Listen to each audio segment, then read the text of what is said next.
Do you throw a party at your house? How do you observe Groundhog Day? A lot of people come over. Yeah, me too. A lot of people come over. Bright There's and early in something the we have in morning. common. Yeah. Come over and we look for our own shadows. Exactly. I'd forgotten it was Groundhog Day until Emily reminded me this morning, and apparently he saw his shadow. I did not forget. Yeah. He saw a It's an shadow. important day. 6 more weeks of winter, guys. I know we're all waiting on bated Don't we breath. have like satellites and stuff? And, weathermen that actually have some skill nowadays, that it's not just, hey, what does old Phil coming out of this little cage think?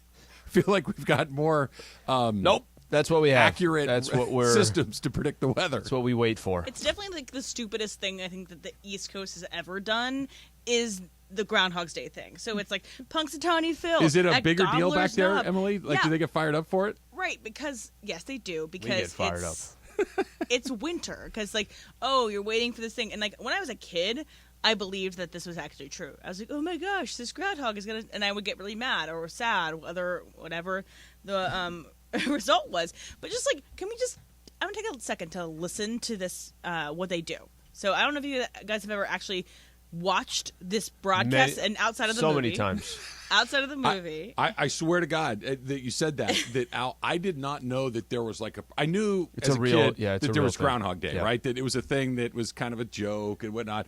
I didn't know there was like this whole celebration about Punxsutawney Phil until the Bill Murray movie. I thought that it was a creation for the movie, that they created this thing. I didn't know it was real. No, yeah, this is true. So I'm going to play part of the clip from this morning of their announcement of Groundhog Day. Now on this February 2nd, Punxsutawney Phil, the seer of seers, was awakened from his wintry nap at dawn on Gobbler's Knob. Phil looked to the skies and then, Gobbler's Knob. speaking in No Groundhogese, directed this, President Dunkel, to the proper scroll, which reads, I see the morning has brought the finest people. Yes. I see their bravery and spirit. Amen. The time has come, I can feel it. Hallelujah. The excitement, I can Preach. hear it. I see the folks with gray in their hair, and I see the kids all young and scrawny. Their eyes and cheeks aglow from Well, the it's like I'm cold, at church. clean air of sweet Punxsutawney. I see that everyone knows their How long parts, is this thing? and I am This, merely the her same. clip is 14 All right. minutes. It's going to So- take us actually to DeMarco. So this is, they do this whole thing and whole production, and they bring out this aging or ancient groundhog. Clearly, it's the groundhog gets replaced every year, and they Yes, Lee. wake him up from his slumber. It's the stupidest thing ever, and It's pretty Well, stupid. I mean, your opinion. I think a lot of other people would disagree with that. yeah. But it's just one of those bits thing. I don't know. I can't So get over Emily Do you know has AJ? strong. Do you know AJ Darumas? Does that name ring a bell? I don't think so. Okay, he's the groundhog handler. Oh, Yeah. Okay. Well, they have a secret Taylor knew society of right people away. that handle these groundhogs that read the scroll. It's like a secret society in the town of AJ. Punxsutawney. It's ridiculous. So Al and I are Californians. Groundhog Day, just not really a thing. Emily obviously has very strong feelings about how much she dislikes it. As a Midwesterner, Taylor, Groundhog Day was what? Not a big deal, but I actually hate groundhogs. So we call them woodchucks in Iowa, and they're invasive. Jesus. They destroy the foundations of buildings and homes and Do barns. you dispose of them? Yeah, when I was little, my dad he actually he gave me a bow and arrow and told me to go and get some groundhogs if I could find any. A bow and arrow. Yeah. Well, he's not going to give a kid a gun. Come on. I mean, at that point, is there much of a difference? I mean, I still feel like Do you a know lot of one things thing could that happen. did not come out of my dad's mouth when I was growing up is, hey, here's a bow and arrow. Go handle that. That definitely did not happen at the Sliwa house. They're destroying the barn. Come on. Yeah, no, I Gotta take care of it. understand. Look, We he get lived it. a different I'm just life. saying that my dad was not telling me the same thing that your dad was telling you. It was a little bit different where we came That's from. awesome. Were you good with a bow and arrow? I bet he was. Yeah. I was Okay, not trying to brag, but Was it a crossbow like Chewie, or was it a bow and arrow like you got to wind it back. Yeah, it's a bow and arrow. it was this one? Right. Okay. Last of the Mohicans. Yes. Yes. Thank you, Katniss Al. Everdeen. I was trying to think of the movie that we Last of the Mohicans is perfect. Yeah. Dances with Wolves. That Yeah. bow and Hunger arrow, Games. as Yeah. opposed to crossbow, Hunger shoot it Games. like a gun. Hunger Games. There you go. I want to go back to that clip. I don't know why we cut that off right in the middle. We missed the best part at the end, Emily. What Okay, happened well at then the you end? got to play it off the end because I can't go to the end right now. Well, let's wait. Let's build the suspense. You sure? Gotta get People to are it. pulling over in their car saying, "Play it's a the reveal. end." Play the. Let's wait until it plays out a little bit, and we will build audience and that's with the big reveal a little bit later on. Look, 137-year history of Groundhog yeah, Day. it's very exciting. Yeah. It's very exciting. Look, 137 years ago, there wasn't a lot going on. You needed to create events to get people out of their homes and out of their wagons to come look at these things. My favorite is I didn't really have to type in much. NPR has a full article that I have not got a chance to read. Bookmark, though. But I got AJ on there. I found that part. AJ's a big piece of this. Perfect. I did not waste a lot of time on Groundhog Day yesterday, but you guys, and I don't even remember how we got there, but I got started on a black hole through the internet yesterday. You know, so sometimes you just want to go find something that leads to the thing, and the next thing you know, you look up and a couple of hours have gone by. I had one of those yesterday. And it started with us talking. I'm already interested. We were talking about the Seattle Sonics logo. Yeah.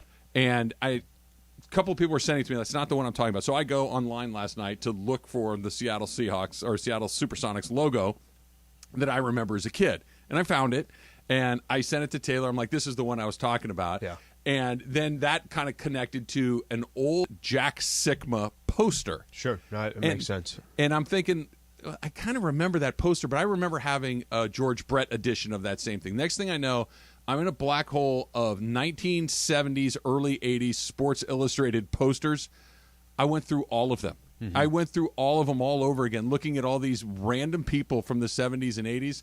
It was the most fun I've had wasting 2 hours in weeks. So usually when people who use the Ethernet, the internet, and they go down a black hole, I've heard stories of the type of black holes they go down. That's not a story that I've heard that they spent 2 hours this is how much time I researching wasted. posters I and everything tweeted else. about it last night. That's how much time I realized I had wasted, and I put it out there. I said, look, if you're anywhere roughly my age and a sports fan, and I put a link to these posters. You're going to know. I got 100 people hitting me back like, that was awesome. That was amazing. I remember these two. I had the Wally Joyner one. I had the Johnny Bench one. Whatever it was a complete waste of time that I am anxious to do all over again. I go down, I thought you were going to come back with, bro, there's some conspiracy theories going on.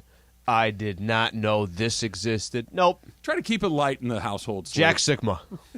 yeah. Which led to Johnny Bench, which led to Jim Palmer. Do you know that there was a Ray Guy poster back? We had posters of punters.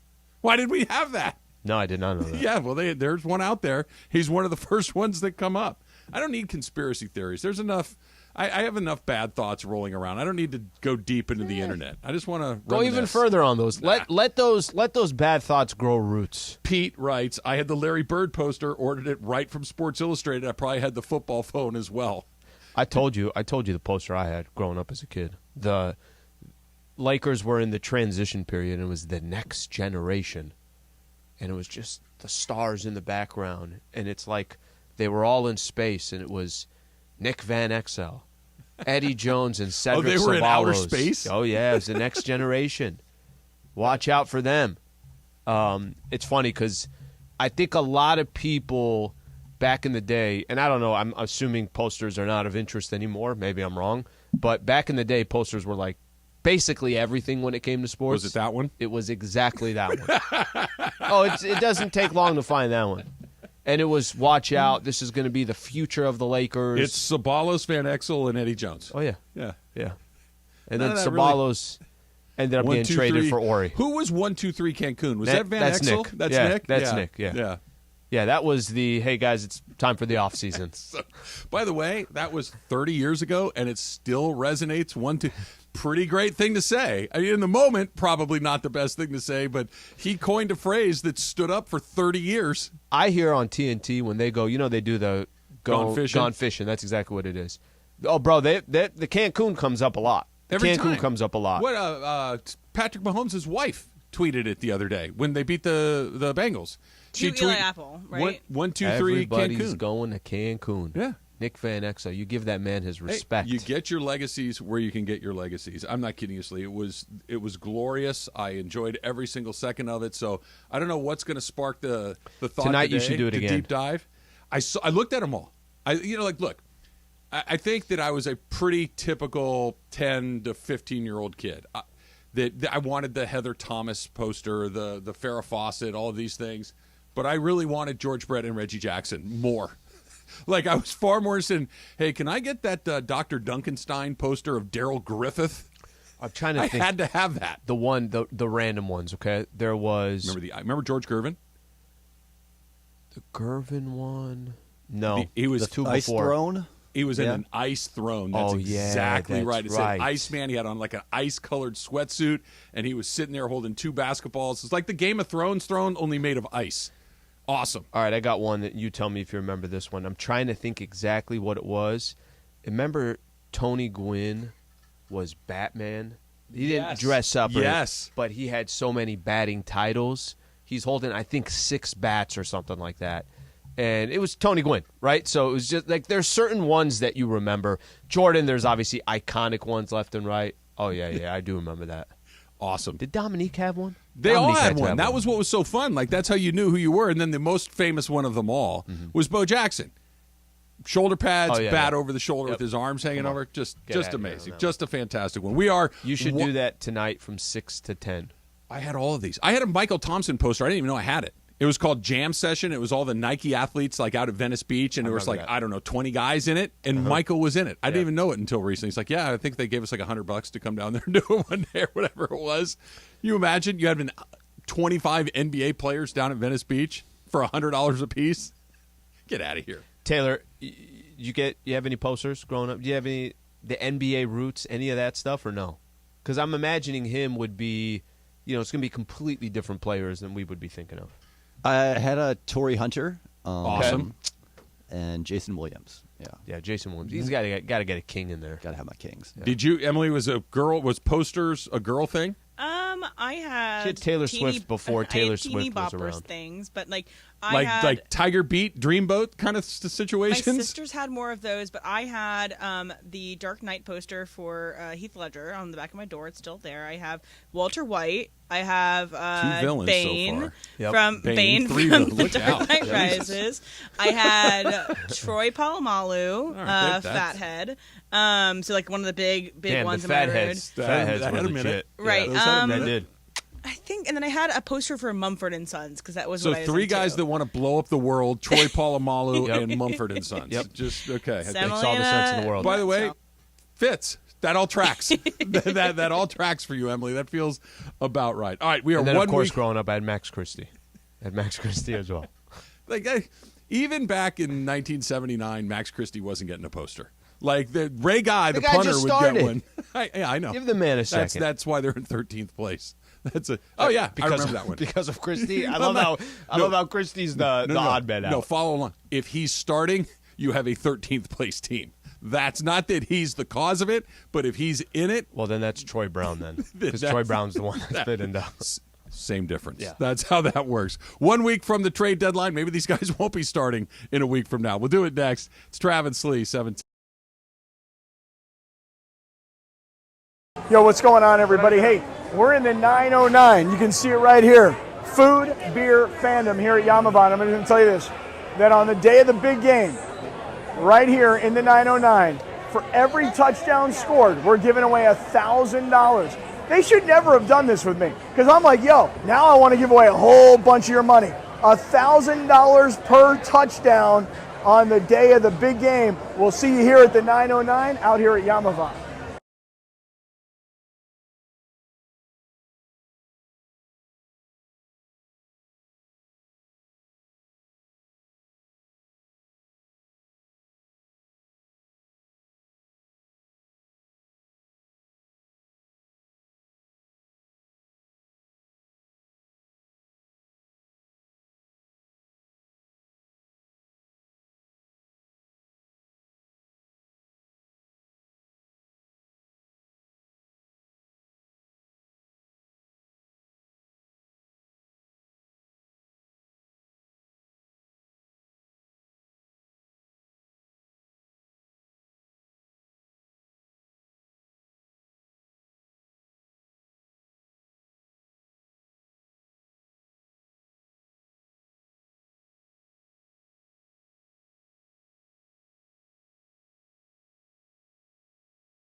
Travis and Sliwa, your Thursday. Lakers are back on the court tonight. The Grammy trip continues the East Coast swing. It heads to Indiana against the Pacers. Coverage begins early, 2:30 p.m. with the Toyota Lakers countdown to tip-off with Slee. Tip-off at 4 p.m. Your drive time home with Lakers basketball right here on the flagship 710 ESPN. Right now, more of Travis and Sliwa, your Thursday.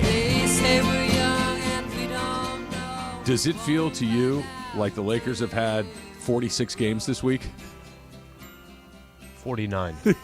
Weird week. You had a little Groundhog Day. You got a game every day. They are cranking games right now. Yeah. Just pumping. Is that always before the All-Star break? I remember you cram a bunch of games in a relatively short period of time. Yeah, All-Star break, obviously it's not the midway point, but I think you're probably 65, something like that, almost 70% through. Yeah. That's like the barometer you just have to get to. And yeah, once it's you get downhill there, from there. Then you're about 24 away. Yeah. Hey, here's the funny thing. This team's been so... I think there are times when I'm sure if you're a squad that's winning, I remember and I know it's different because it was the COVID year and we had freaking 3-4 months where they stopped basketball, but when your squad's winning all the time, it's probably just like you don't even know what's going on. The Lakers are start, stop. Reverse, stop, go forward, start, 2 steps back, stop, this, stop. that. So. Yeah, they're all over the map. Taylor just sent us a picture. We should post this online if you're okay with this, Taylor. Absolutely. How old are you in this picture? You look like you're about maybe 8 or 9. Yeah, pretty young. He's got a bow and arrow, and I'm not. I did not grow up. I did it's not. The first thing I noticed too. What's that? That he's not looking anywhere near the target. I was not raised with bow and arrows, so I don't know bow and arrow safety necessarily. But this feels like a bad move that you are looking away from where you have the arrow pointed. I feel like this is how accidents happen. As long as there's nobody in front of me. Well, I was going to say, here's the good thing. What I see just off the picture is 187 acres of land. So I think he's. Is that a golf cart or is that a tractor? What am I looking? It's a golf cart. Okay. Yeah. What did you use the golf cart for? Just riding around. All right. When you have 187 acres of land, I would think a car. I would think an ATV. Not a. I mean, you're not going to play a quick 9 in the soybean fields, are you? Maybe. That doesn't sound so bad. Took it down hills, over ramps, So do you have, because the picture is kind of cut off here, you just got a target there that you're shooting at? Somebody in pops or moms I think it was telling a bale you, of hay. I used to practice shooting into a bale of hay. Oh, so were you ever competitive? No, not at all. Like that would be archery, silly. Not just hunting, not just killing woodchucks with bow and arrow. I'm an archer. There's a tournament this weekend down in Anaheim. You got half archery, half jousting. The next axe throwing could be archery. I thought he was going to say the next. We're doing pickleball. Yeah, nobody knows how to do it. We're going to do. Speaking of, I'm going to try to play today, which is a huge mistake. You're going through these withdrawals. The conversation that you've had with me in the past week about pickleball is, Slee, I can't tell you how sore I was. I don't think I'm going to make it to the finish line. Hey, I'm playing tonight. The second I start to feel better, I want to go play again. Because That's good. I played a week ago today, and then I went to Vegas, and I could barely walk. And I was I couldn't sleep. I was in agony. And the last couple of days I've been better, and now I'm ready to hop back out there again. When are you going to start? I don't even know which day to start. Let me ask you this, and be honest. Don't do your deal. Are you going to play at all before the tournament starts? Yeah, I have to. I'm going to get with Belzer. That's going to happen. When? It's February. It's next month. It's coming up pretty quick. During the All-Star break, I'll do it. All right. Yeah, because then we have like a chance to breathe for a quick second.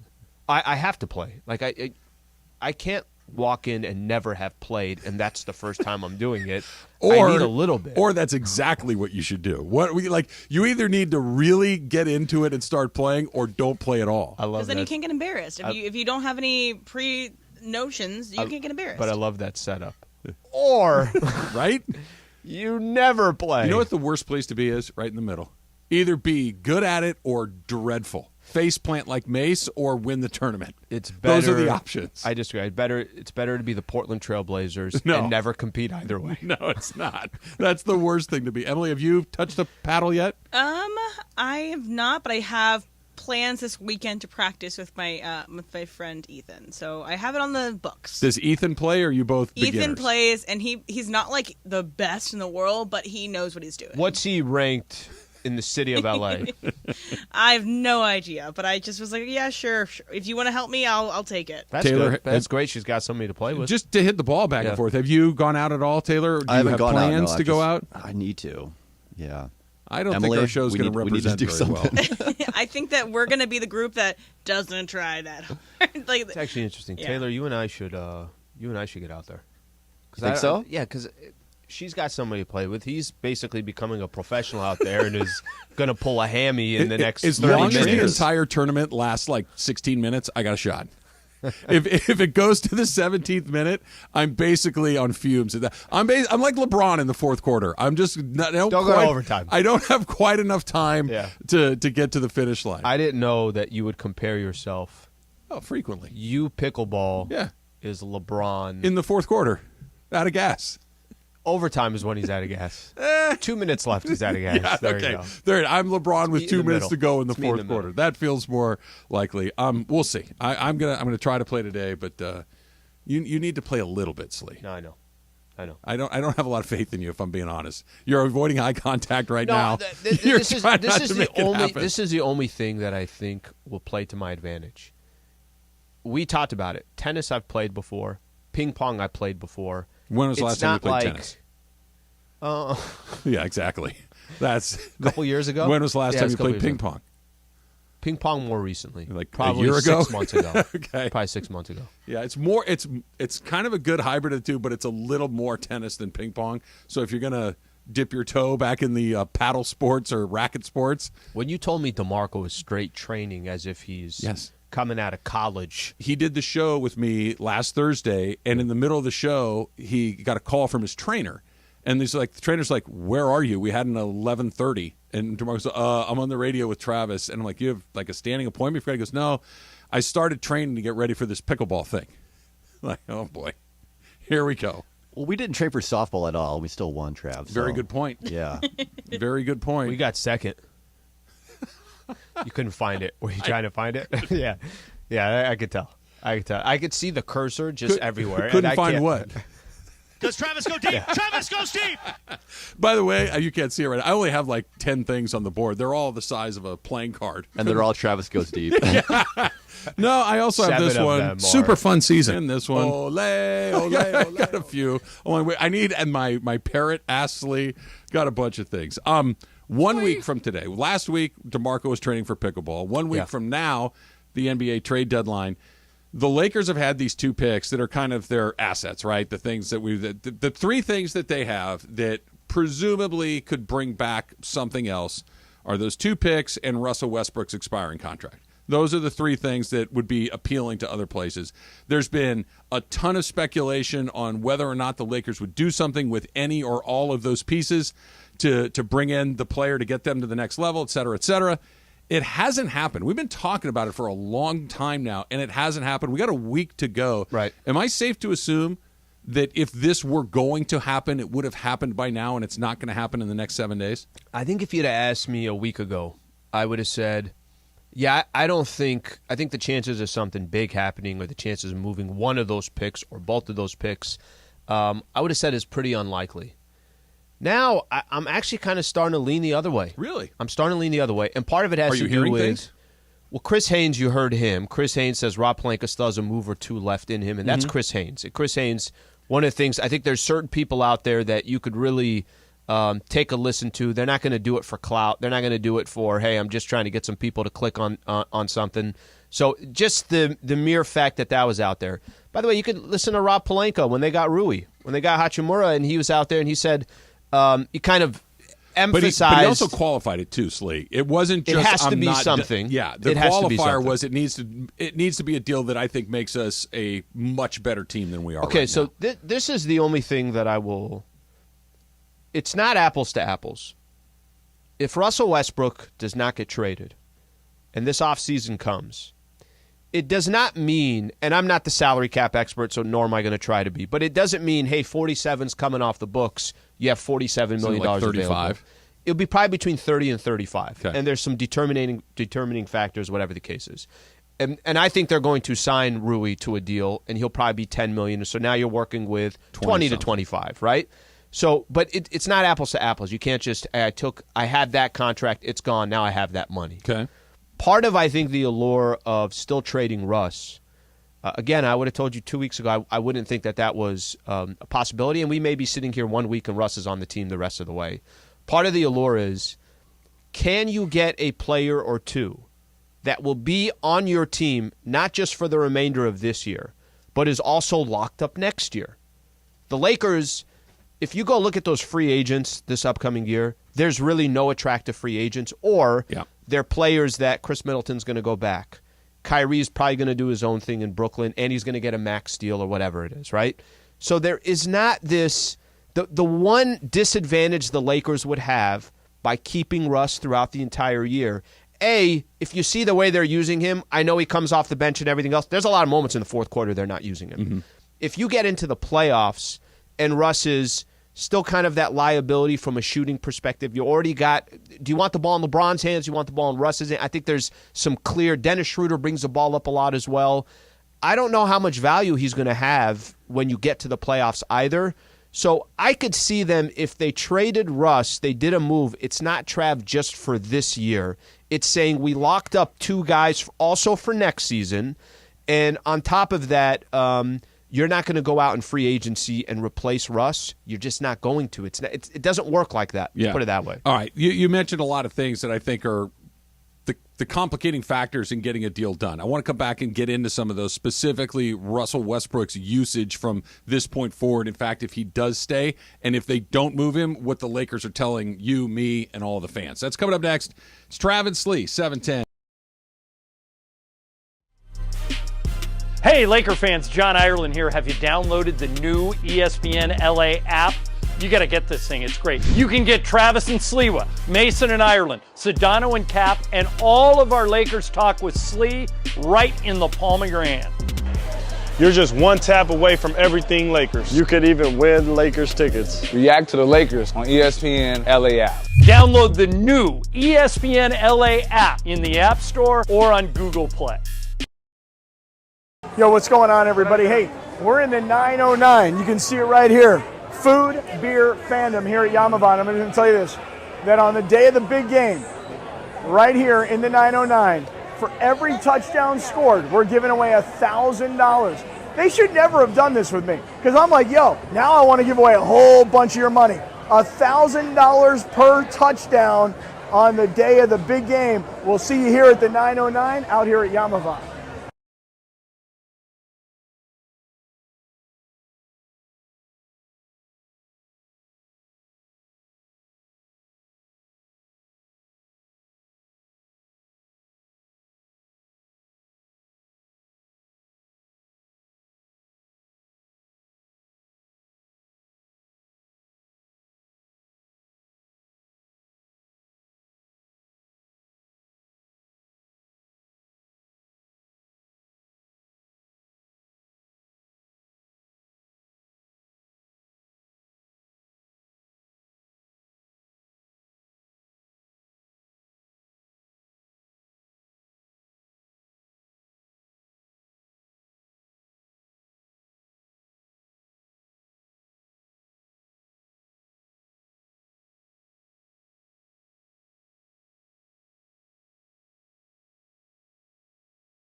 Somebody's calling you the Magic Johnson of archery, Taylor, that you're going for no-look bow and arrow shots. The white chocolate. Come on, guys. Get it right. I think you'd rather be Magic. I think that when it comes down to white chocolate or Magic Johnson. We haven't actually seen it, so I have no idea if he threw a no-look pass and it went 3 rows up the stands or it was... bullseye. It was perfect. Center cut. What's the middle of the bullseye? Yellow? I think it's yellow. Just that feels like red. Is it red? Yeah, I think it's red. Red on works. at least on a dartboard. Yeah, but on an archery, anyway, it doesn't matter. If you're It arguing is with yellow. me, Travis you is win. right. It's You yellow? win. Yeah, it's yellow. I'll edit that where you just said the part where Travis is right. I'd like to have that on the board, too. That should be another one of my drops. Start deleting those as we go on. There was a time I knew how to do it. I don't know how to do it anymore. You look good, Taylor, other than you might take out your mom or your dad or The your bowl siblings. Somebody did want to know where the bowl that your mother used to cut your hair was Pretty located. date on that. So I guess I was 6 years old, 97. Yeah, it's a big 6-year-old. Yeah. Yeah. I came out of the womb 10 pounds. Probably looked Big like guy. he Got a lot of was milk. 24. Looked like he was 24 when he was probably 16. So it's funny you said you were 10 pounds on the number. Yeah, 10 pound. Okay. I was almost 11 pounds when I was born. Wow. And my grandmother lived to be 98 years old. I had a wonderful relationship with my grandmother on my mom's side. Got to really know her over my 40-something years that we were together. I don't know if there was ever a time in the 40-some-odd years that I would see her for the first time after a while where she wouldn't remind me that I was a ridiculously large baby. And, oh, by the way, That's like record-setting, though. Not good looking. Like, oh, you were huge and not cute at all. Thanks, Graham. Thanks. Appreciate that. I appreciate that. I'll take a cookie. Trev And came, then she was very sweet after that. Yeah. Very sweet after that. Trev came out with Sliwa Thin Mints in his hand. I was getting plenty of nourishment, that's for sure. Almost 11 pounds. Just about 10 pounds, like 13 ounces, something like that. Damn. Big. I mean, what are you going to do? Then she tried to shame Susan because all of my kids came in around 7 pounds, kind of normal sized babies, and it was like no, that's not big enough. We throw those back. Like she was trying to be funny, but my Susan was mortified. She's like, there's nothing wrong with my children. And those look pretty small. Did you Susan eat enough? was ready to swing. Susan doesn't play around with that stuff. And the funny part was, neither did my grandmother. So they were kind of like, They're butting some heads there. No one's backing down. What do you mean? He was almost 8 pounds. Yeah, most of mine were like 10. I'm just saying. They look. What are you raising here? They look, kind of malnourished children. Malnourished. They've been here for a day. What is, by the way, it was like 6 is normal? Yeah, I or think average. Yeah, I think 6, Well, 7, if you're 8 somewhere to 10. That's a big. It's a big kid. Big baby. Yeah, it's there's a lot going on. All right, we were talking about Russell Westbrook a second ago, and you were saying, you just can't replace him at the end of the year with a player for player kind of situation. The money obviously is dependent on some other factors and those sorts of things. But if they don't move him, right? If they decide to keep him, which I think is a very likely possibility. I wouldn't be stunned if they did, but I think more likely he stays than he goes. Agreed. Let's put it that way. Agreed. I think that's exactly right. I also think if that is what happens, I think they're telling us without telling us that, guys, there isn't a move out there that's going to make us a lot better. We're not going to make a run in the playoffs to the point where it's like, hey, this is getting exciting. Not that they won't get in, but this is kind of what we have. They may not even get in. That could happen too. For sure. But this is kind of where we are. I'm not spending what little capital I have to not make us any better. One thing I have is an expiring contract, and maybe there's not a huge free agent that I want to have, but I'd also rather have something than nothing to go from 13th to 11th and be inside this thing or barely outside of it or whatever it is. If they don't make a move without saying it, that's what I'm picking up from them if they decide to have Russell Westbrook on this team past the deadline. So that quote that I was talking about, this is Palenka. This was when they were introducing Rui. And I said this at the beginning of the season. If there's an opportunity to get all the way to the end and win a championship, there's no resource we'll hold on to if we feel like that's there. Now, I understand that there's no move you can make that's going to guarantee you that. All you can do is just increase your chances. And that, I think that's what we're talking about. Let me throw out some names here that have been rumored around the Lakers. There's been conversation around the Lakers. Whether it's Zach LaVine, part of the Chicago Bulls, are they going to start selling off? They've had a weird season. And their quarterback is Lonzo. Yeah. And that And entire engine goes with Lonzo, and he hasn't been there all season. But they might start selling. The Toronto Raptors could very easily start selling. They're going to keep the right pieces, but OG Anunoby could be out. Gary Trent Jr., there was an article yesterday what it would take to get him. Fred VanVleet, are they going to really pay him in the offseason? He may go. Those are just some players. The Charlotte Hornets, who I think it's perfect what they're doing, they're going to try to go get Wembanyama, and they want to be one of the 3 worst records in the NBA. So whatever assets they have, they're okay with saying, okay, hey, just give us some draft compensation, take this guy, take that guy, whatever the case is. So there are players out there that could come to the Lakers. It's going to come down to 2 things, Trav. A, if you're Rob Pelinka, do you think we are that player away from now hanging with the rest of the crew? Because it's not about you went and made a trade and now you're going to be number 8. Right. No, it's we went and made a trade. Give us a 7-game set with Memphis. It's a coin flip. Or Memphis has a little bit of an advantage. Or Denver has a little bit of it. It's got to be something like that.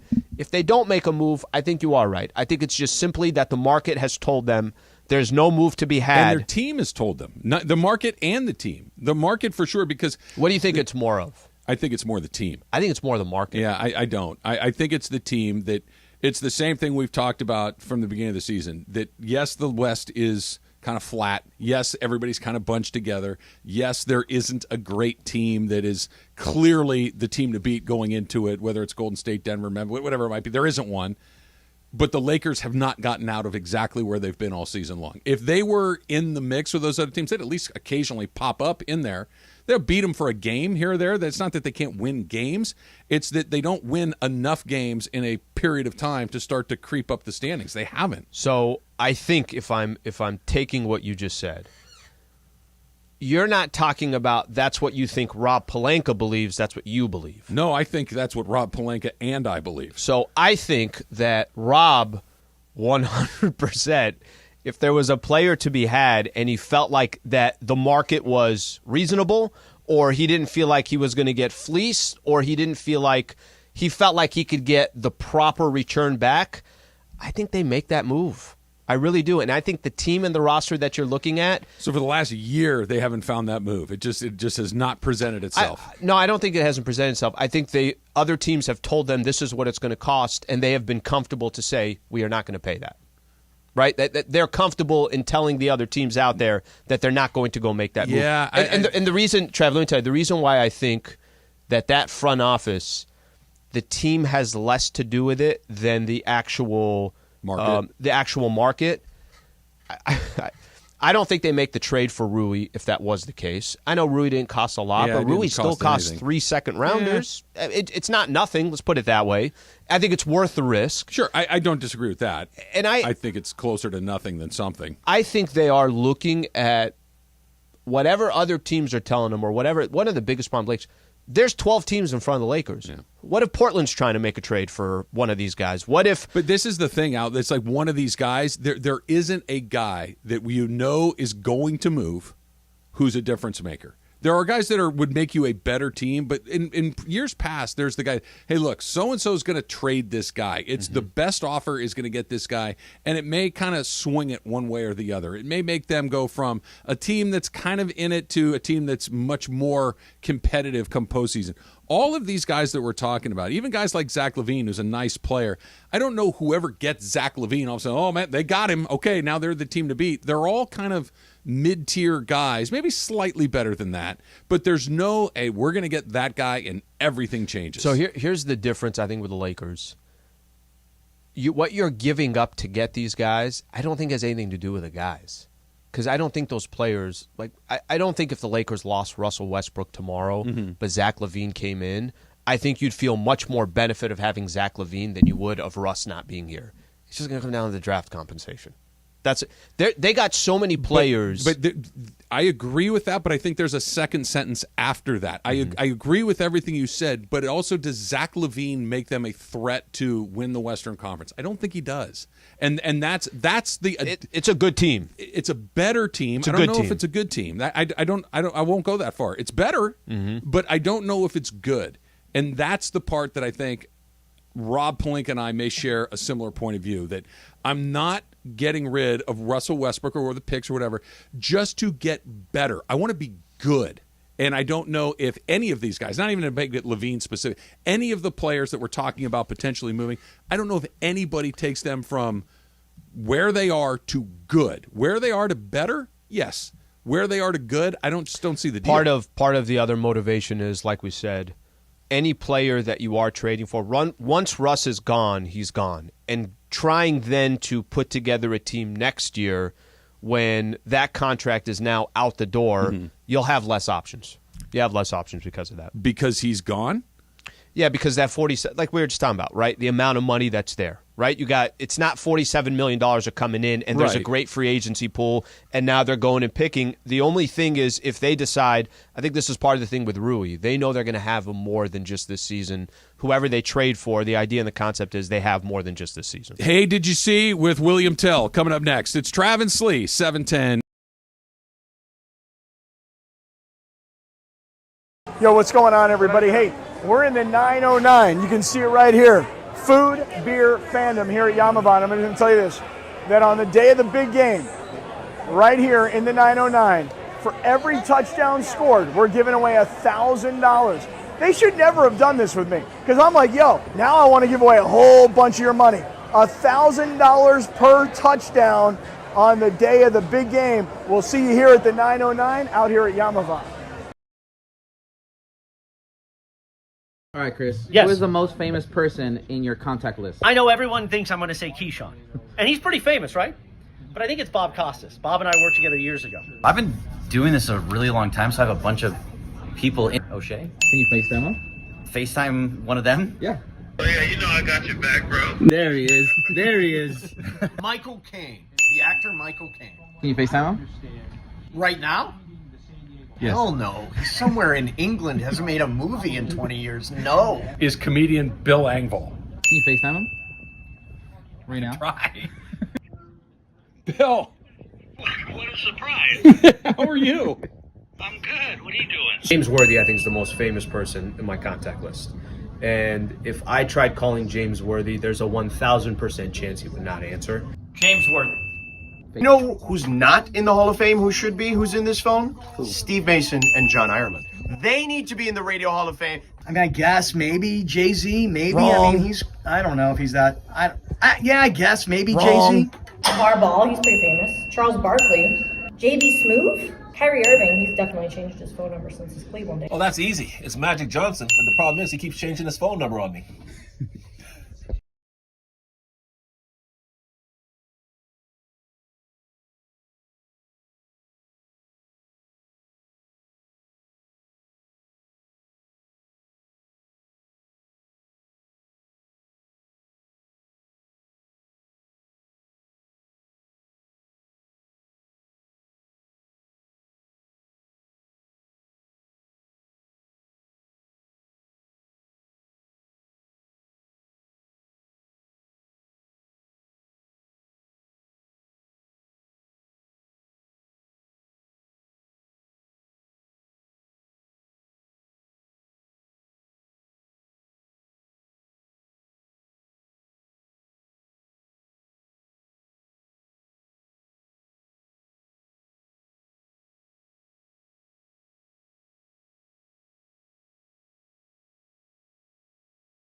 Travis and Sliwa, and it's time for the segment we do around this time, 10:40 a.m. on Tuesdays and Thursdays. Hey, did you see that sky today? Did you guys see that? Basically, the days we don't do Ask Slee, we do this thing. It's called Hey, Did You See? Did you see that? I saw it. I did it. Did you see the memo about this? I mean, I'm excited. You can tell by my read. Hey, did you see? Did you happen to see? It's time for Hey, Did You See? Hey, man, did you touch my drum set? Have you read this? Right now on Travis and Sliwa. Before we get to Hey, did you see, Taylor, how sharp were, like when you were there, 6-year-old bow and arrow wielding Taylor Smith, how sharp is the tip of that arrow? Sharp enough to pierce a target. A person? Yeah. I like target. I mean, you got to learn safety. If I were... Nobody was in front of me in the picture, 30 don't feet worry. away from you when you were 6 years old and you shoot that, does it stick in my leg? Was that good of a shot? Are you No. Like, Like if an accident happened and you inadvertently... It's not going to feel good. Would it stick in my leg? I think so, yeah. Let's maybe take that away from the This is 6-year-old. dangerous. Yeah. Anyway, I have a lot more questions. We'll get to more. What do you got for us? It's a different world out there in Iowa. I guess so. Did you see that 3 coaches have been fired after it was revealed that a 22-year-old assistant suited up for and appeared in a junior varsity girls basketball game in Portsmouth, Virginia? I did see that, yes. This is kind of a repeat of Tuesday, actually. Could you beat 3 10-year-olds in a pickup game to 3? Or in a pickup game to 11? Sliwa. First off, I'm posting up right out the gate. Second off, I'm throwing elbows. It's going to get dirty out there. I'm taking charges. I think I could beat them. I think I could beat 3 10-year-olds. Let's just put it that way. It's going to be a close game. Up to 3, 3-2. I hit one at the buzzer, but yes, I think I take them. How many were playing to 3? Now, if they were 12-year-olds, now it's different. That it's extra a big 2 difference. years is a big difference. Are these 10-year-olds we're competing against, are they basketball players? Yeah. They're going to beat you. They're going to beat me. They're going to beat all of us. 12 or 10? 10. There's no, 3 no, of them. 10 we can't. 10 we can't. If there's 3 of them and they know how to play basketball a little and they spread out, they're selfish. They're well, that may be it. But if they play basketball, they're going to get a layup a lot of the times, or they're going to get very short jump shots a lot of the time. If they're just 3 10-year-olds off the street, what if you get the ball first? Yeah, if they're soccer kids, but look, you're going to miss. Yeah, you'd have to make all your shots. I agree. I'm a lot bigger than the average 10-year-old, but if they play, I think they'd get me. I really do. I would ref, and I'd call 3 seconds in the key. At the Kennedy Recreation Center. Well, sure. Days, I think they were 8 to 10. There was 8 to 10, 10 to 12, whatever the ages were, right? I'm not kidding. Once they start hitting like 12, 13, we're in trouble. Yeah, we're in trouble. 10 is like that. It's the cutoff. It's the cusp. But if they know how to spread the floor, if they've been well coached, I was going to say, if I was a good coach, they'd beat me. Yeah, if they know how to you stand over here. He can't get to 3 places at once. Yeah, we're all going to be 6 feet away from the hoop, but we need to be spread out. They got I like the 22-year-olds going back and playing. And congratulations, you beat 8th graders. Right, way to go. In a JV game, too. It's meaningless. Game. Yeah. Come on. Like cheat for the state championship, not for the JV team. It's nuts. Did you see the video, too? She was, like, calling and ones and stuff, celebrating. So this is the first I've ever heard of it. The fact that there's also, if she's doing this, too, where... Too small. And doing this, we got 3 issues. to the temple. By the way, those are the 10-year-olds you're playing against. Those kids, remember those little kids that were flexing? And they're winning. They're winning. That's what I'm talking about. Winning. Those kids are beating us. Yeah, like, and they're running their mouth. If you went to soccer practice, right, and pulled 3 Tristans and Ethans off the field, sure, those kids you're going to smash. But the basketball kids, very accurate with the names there. I have Don't forget Aiden. Oh, lots of Aidens. Yeah. Yes. All right, Ethan. Next up, guys. Basically, did you see that the average American? The average American utters 80 to 90 curse words every day. So, what are some top-tier insults that don't require curse words? Travis. I have an answer to this. I use it a lot. You might even know what I'm about to say. I think it's a great word. When you say it, you know exactly what the person means by it. It means a very specific type of guy or girl. Jerk. Jerk is a great... That guy's a jerk. Like, you know exactly what that thing is. Does that qualify? I think so, yeah. Yeah, I think that is a very good, clean word to describe somebody that you're not a fan of. All right, so I think it's also how you say it, right? Because I might sit here and say, man, you're stupid. Or if I could say, you're stupid. There's certain ways you say things that I think can pierce somebody without it being a curse word. Jerk's a good one. I think when you start, if somebody says you're an idiot, I don't really care. I'm not paying attention. I think it's how somebody says something. Clown is good. Clown Jabroni. is, yeah, clown. Yeah, jabroni's good, but that's like wrestling. You need to know. It is. Kelsey was. It was a wrestling moment, and he's a wrestling type of personality. Yeah, like if I called you a jabroni, like, what are you doing? You don't even watch wrestling. Well, I mean, listen. There are things you could say to somebody. You could say you're ugly. You could say you're fat. You're this. You're that. There's things you could do to hit insult. somebody personally, which is not a curse word. You're a Yahoo. Like when you called all the quarterbacks ugly that day. Who were you particularly? Trevor Lawrence Trevor was. Lawrence. And then after they beat the Chargers, I'm like, she's completely right with everything that she Handsome said. devil, dreamboat. Good as looking as they get. This isn't exactly the same question, but my soccer coach when I grew up, he would always have like. He was very Christian, so I don't even know if he used curse words in his regular life. But when something happened, he was also short. He had tiny little legs, and he ran up and down the field going sugar, and he'd like do like. My mom says that. And he would say like, sugar, bless it, Jesus McPriest, and he would say like really loud or all this stuff. It was like always these like really weird things that I kind of also picked up in my life. So now when I used to coach. Water polo, I used to say sugar a lot too, and then they would make fun of me, and I was like, well, okay, do you want me to say the other word? I'm not going to say the other word. You rotten, stinking, bleakety blanks. You little sugar. It's pretty good. I like that. I love it. Did you see that 84% of Americans think that people are angrier today than they were a generation ago? No, we're not. So, Sliwa, when was the last time that you were so angry that you yelled? Wow, that I actually yelled. Okay, we'll try to justify this. Rookie? I'm not kidding. Literally, I was going to tell you. So this guy sometimes go take him for a walk, and he's like demented. I don't know what's going on. His eyes are. I'm like, this. There's a demon inside of him or something. Okay, and to kind of get this dude under control, I took him by the leash, by the collar, put him down, and I freaking yelled at him. And then when I yelled at him, I'm like, why did I just yell at him? But Rookie is the last person that I've had a confrontation with. I yell at my kids. But what is your definition of yelling? Yelling loudly with You're a dad. with anger in my voice. Has it become, because if you do it all the time, I don't do it all the time, but I do it. I try not to. I really truly it holds do more try power not if you to. don't do it all the time. I do it more than I probably should. I've probably erred on the side of using it more frequently than I should, but I do. I yell at the kids, and I don't like it. I always feel bad after I've done it because I yell. Like Susan does the neighbors are going to hear you kind of thing. Like not just, hey, knock it off. Not that. Like I'm yelling, and she's like, the neighbors can hear you. I'm like, well, did you see what they just did? They should close their window. Did you see what that kid just did right now? Do you not want to strangle them to death? What's their reaction? Who takes the reaction?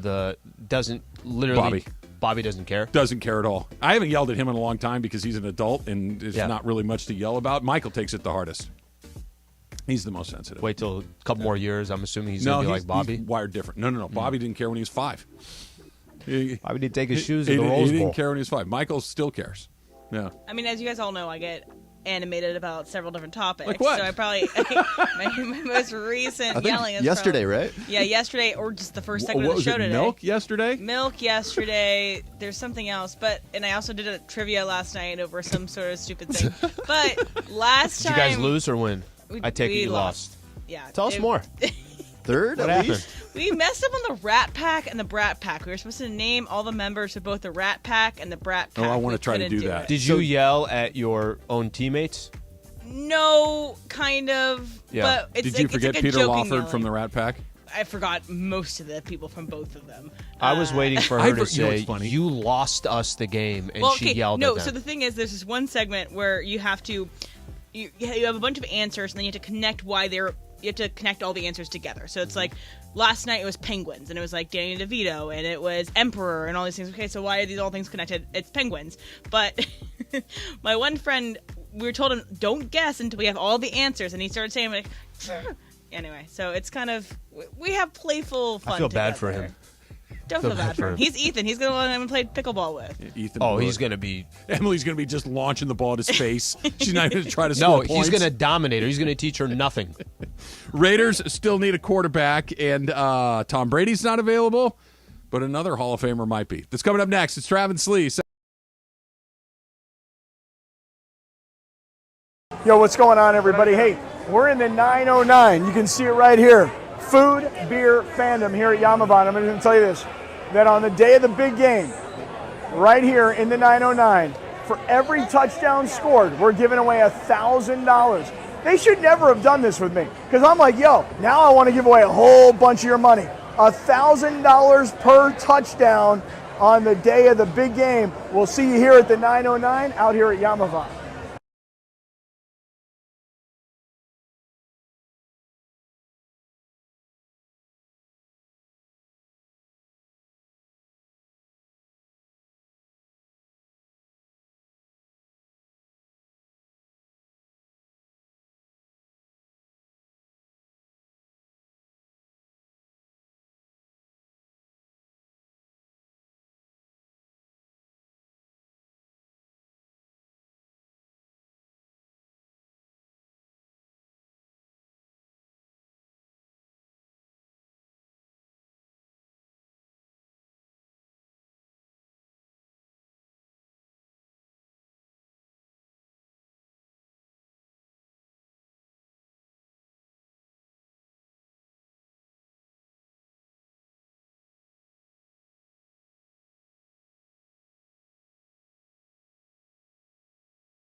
Sliwa, your Thursday. No one that I have ever met is more enthusiastic about Groundhog Day than young Alan Sliwa over there. Oh, the best. The Get best. cinnamon rolls in the morning. You wake up early. You have your blanket still, and you're huddled around the TV to see whether or not you have 6 more weeks of winter. One. What's that? That it's, I think she explained it. Certain areas more popular, but I'm imagining. I had no idea today was Groundhog Day. Did you know coming in? I did. Oh, you did? I had no idea. I did. I think because it showed up on my feed. You know, like when you open your phone, it has like a count. I think it's one of those that's automatically entered into your calendar sort of situations. Holiday. Why are we here? Yeah, yeah. Now we're talking. I mean, we are the only show that has the full show, so that's great. We always have the full show. Emily, now you've gotten onto a soft spot or sore spot with me and Al. Like we're always the ones that have the full show. Thought World Cup maybe.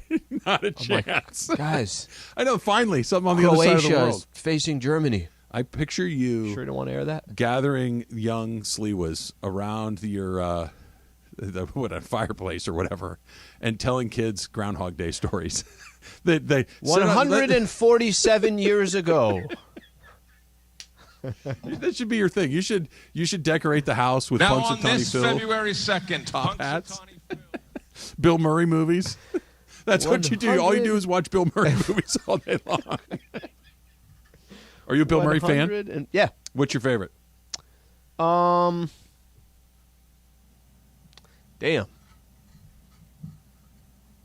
What is that, by the way? I don't know. Is it somebody landing a helicopter in the studio? What?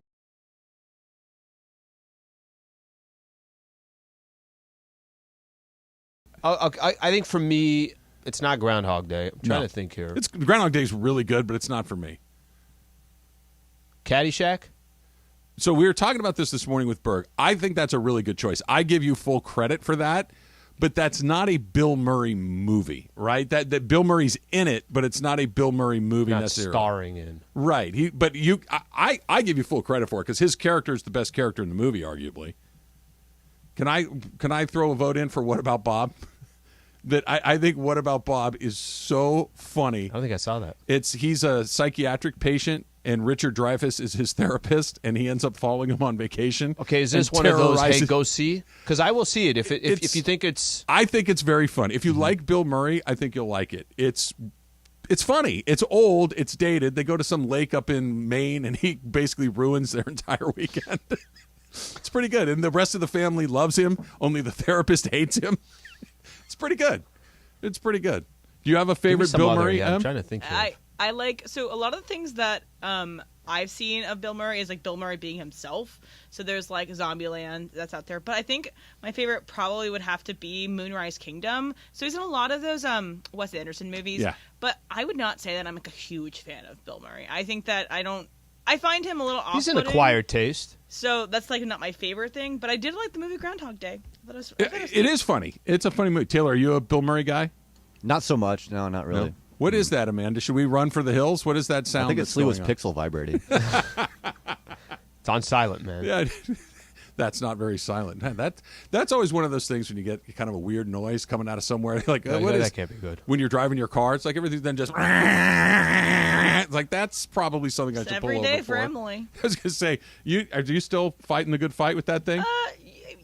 I'm not gonna sell my car. My car's gonna. I'm gonna keep my car for right now. The used car market is coming down a little bit. Yeah, it is. But you're gonna finally get your car. No. He's almost just gone. waiting for the right opportunity. Yeah, you should see What About Bob. I've decided you should give What it. About You Bob? you may hate it, but I it's like. pretty funny. I mean, his type of comedy. I like that sense of humor. I find it funny. It's not for everybody. I do think it's an acquired taste. I find him funny. If you find him funny, I think you'll like that. All right. The Raiders don't have a quarterback. They got rid of Derek Carr, despite the fact that he's going back to Vegas to play in the Pro Bowl He's a Pro as a Bowler. member of the Raiders, He's a Pro which Bowler. is just bizarre. Because nobody else wants to play. Aaron Rodgers seems to be willing to leave Green Bay. The Packers seem to be willing to let him leave Green Bay. The problem is he's a 39-year-old quarterback coming off of arguably the worst year of his career who makes $60 million a year. And you have to trade for him. You have to trade for him. So you can't just go sign him. You need to trade for him. Now, there are ways you can maneuver that to get that 60 number a little bit lower. And like I told you yesterday, Kia said this all the time, and I believe this to be true. If they want him. They want it. Yep. They can find a way to get it done. It could really kind of screw you up long term, but if you want to do it, you can do it. Should the Raiders do it? Aaron Rodgers feels like a Raiders quarterback. The Raiders are not a bad team. They're not a great team, but they're not a terrible team. Do you basically go all in for a 39-year-old guy making $60 million a year? All right, I'll put it this way. I think the age thing, 10 years ago, if you were talking about the age of a quarterback, and 39 would have seemed crazy. And I'm not telling you that there's Tom Brady's everywhere. Tom Brady just retired. He was 45 years old. And Tom Brady was, I've heard people say, oh, you know what, he should have retired after they beat the Chiefs in the Super Bowl, this, that. The guy was still good. Yeah, I was going to say, he didn't embarrass himself at all. Okay, and by the way, even if he fell flat on his face for 2 years after that, you're still going to remember everything that he did. It's not like his legacy is going to be different because of the way he ended his career.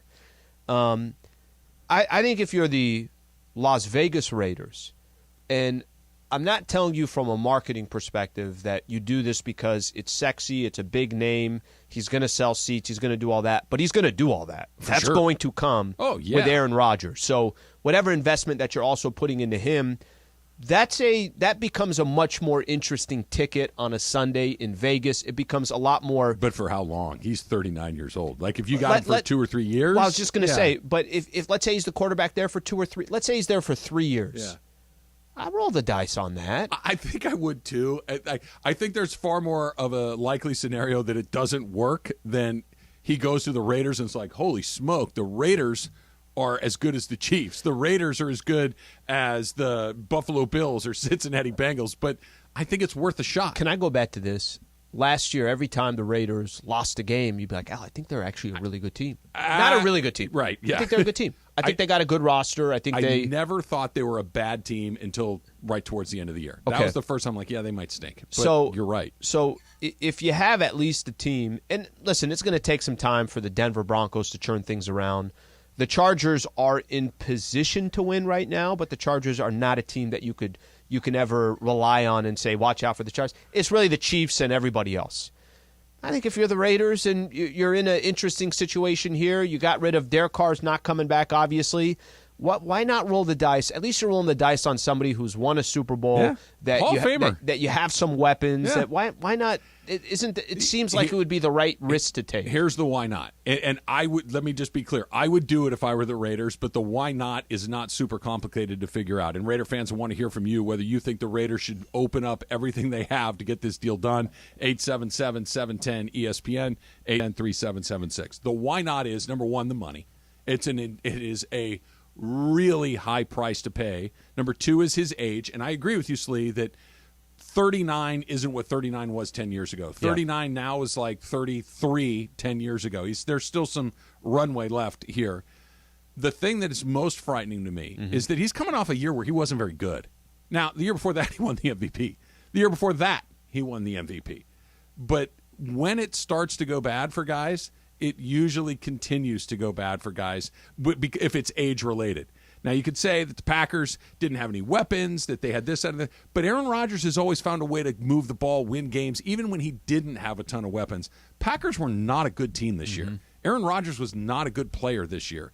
And I don't know, because I'm trying to the Rams, when they did what they did with Matthew Stafford, and Aaron Rodgers is a much better quarterback than Matthew Stafford was, they had a really good – they believed that they were a quarterback away from winning the Super Bowl. Turns out they were right. Tampa Bay believed they were a quarterback away from winning the Super Bowl. They were right. I don't know if the Raiders are just a quarterback away. I did say what you said. I think the Raiders are decent, but I don't know if they're better than Buffalo, Cincinnati. I don't know if they're better than the Chargers. I don't know if they're better than Kansas City. I don't know if they're better than the Ravens. I don't know if they're better than the Dolphins. These are all AFC teams. The Steelers, like that half of the draw is tough. Like Justin Herbert might be the best quarterback in football, one of the top 5. He keeps either not making it or getting knocked out in the first round. That's Justin Herbert. They lost their last game to Detroit, right? Soundly, convincingly. If they'd have won that game, it was close, right? That one came down to the end. I think it was 2016 or something like that. They win that game, they're in the playoffs. They would have been in the playoffs. So at least even with a season where there was a stretch they lost 5-6 games in a row, something like that, they were still in the mix, almost got in the playoffs. I think you put the right pieces around him. Aaron Rodgers can have some success there. Why not? Crazy success. Why Just not, though, get to the playoffs and see what happens. The Raiders have been bad for 30 years, 20 at least. Been bad for 20 years.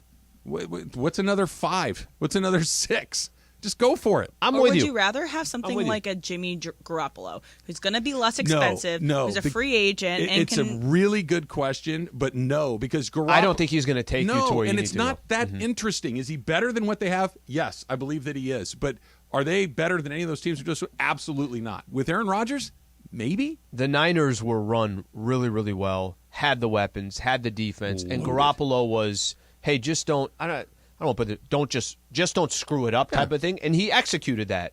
Aaron Rodgers can actually go win you games. It's not even, and I agree with that, but it's not even just don't screw it up. It's we're just not going to ask you to do anything special. We're not going to have you take us back from 14 points down in the middle of the third quarter a bunch of times. We're not going to put you in that position. We're going to take care of all of this. Let's go to Boyle Heights and Adam. Adam, you're on with Trav and Slee. What's up, Adam? Hey, how's it going, guys? Thanks for taking the call. Yeah. I'm with you right there, Travis. I think that Aaron Rodgers, I think he'd be a good fit. He could reunite with Adams. And we got a great running game with Jacobs. Our defense is not too bad. So, yeah, roll the dice, go for it. I mean, what's the worst that can happen, right? We're the Raiders. Well, that's kind of the when you do all that's the kind of pros the and foundation cons, of it. Well, yeah, so if you're doing pros and cons, right? Like, big decision, this is why it's good, this is why it might be a little risky. At the end of the day, the last line is, what do we have to lose? We're the Raiders. We're the Raiders. I like that the fan base has accepted that, and that is part of their pitch. They've lived it, and they're not going anywhere along the way. The other part of this that neither one of us mentioned that I think is a con is there's a better than average chance that Josh McDaniels sucks at his job. Sure. Right? There's a chance that he's not very good. Good coordinator, bad head coach. We've seen it a million times. Happens all the time. And now all of a sudden, Aaron Rodgers with that guy, and they're butting heads, and it just doesn't work. Now, you can fire him again, but the Raiders even more interesting. Right? But that has to be a part of it, too. Yeah. If you put him with Pete Carroll knows what he's doing. Okay. Sean McVay, Kyle Shanahan, Andy Reid, Mike Tomlin. There are some guys who just know how to do this. Josh McDaniels is not one of those guys. Of some of the positions that will be available, quarterback positions available on certain teams around the league, if you're Aaron Rodgers, How attractive is that gig to you? I think it's attractive because it's the Raiders. Sure. Like if it were the Sure. exact same roster that was in Houston, you just change the uniforms. I get it. I don't think it's that appealing at all. I understand. But with the Raiders, it's super. The Raiders matter. Look, for better or worse, the Raiders matter. And they've been for the worst for the most part of late. But that's being on the Raiders is a thing.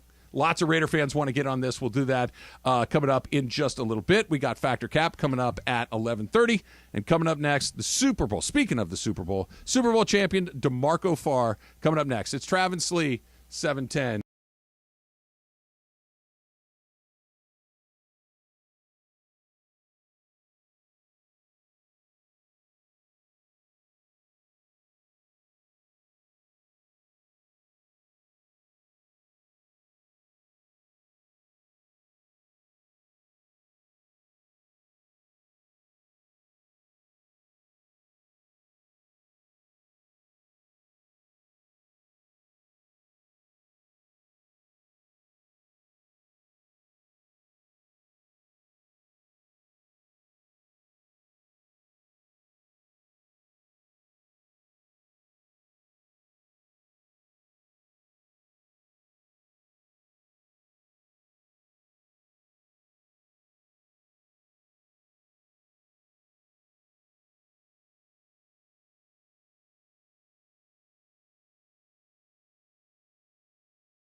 Alan Sliwa would like to wish everybody a very happy Groundhog Day today. 100%. Whether you celebrate publicly or privately.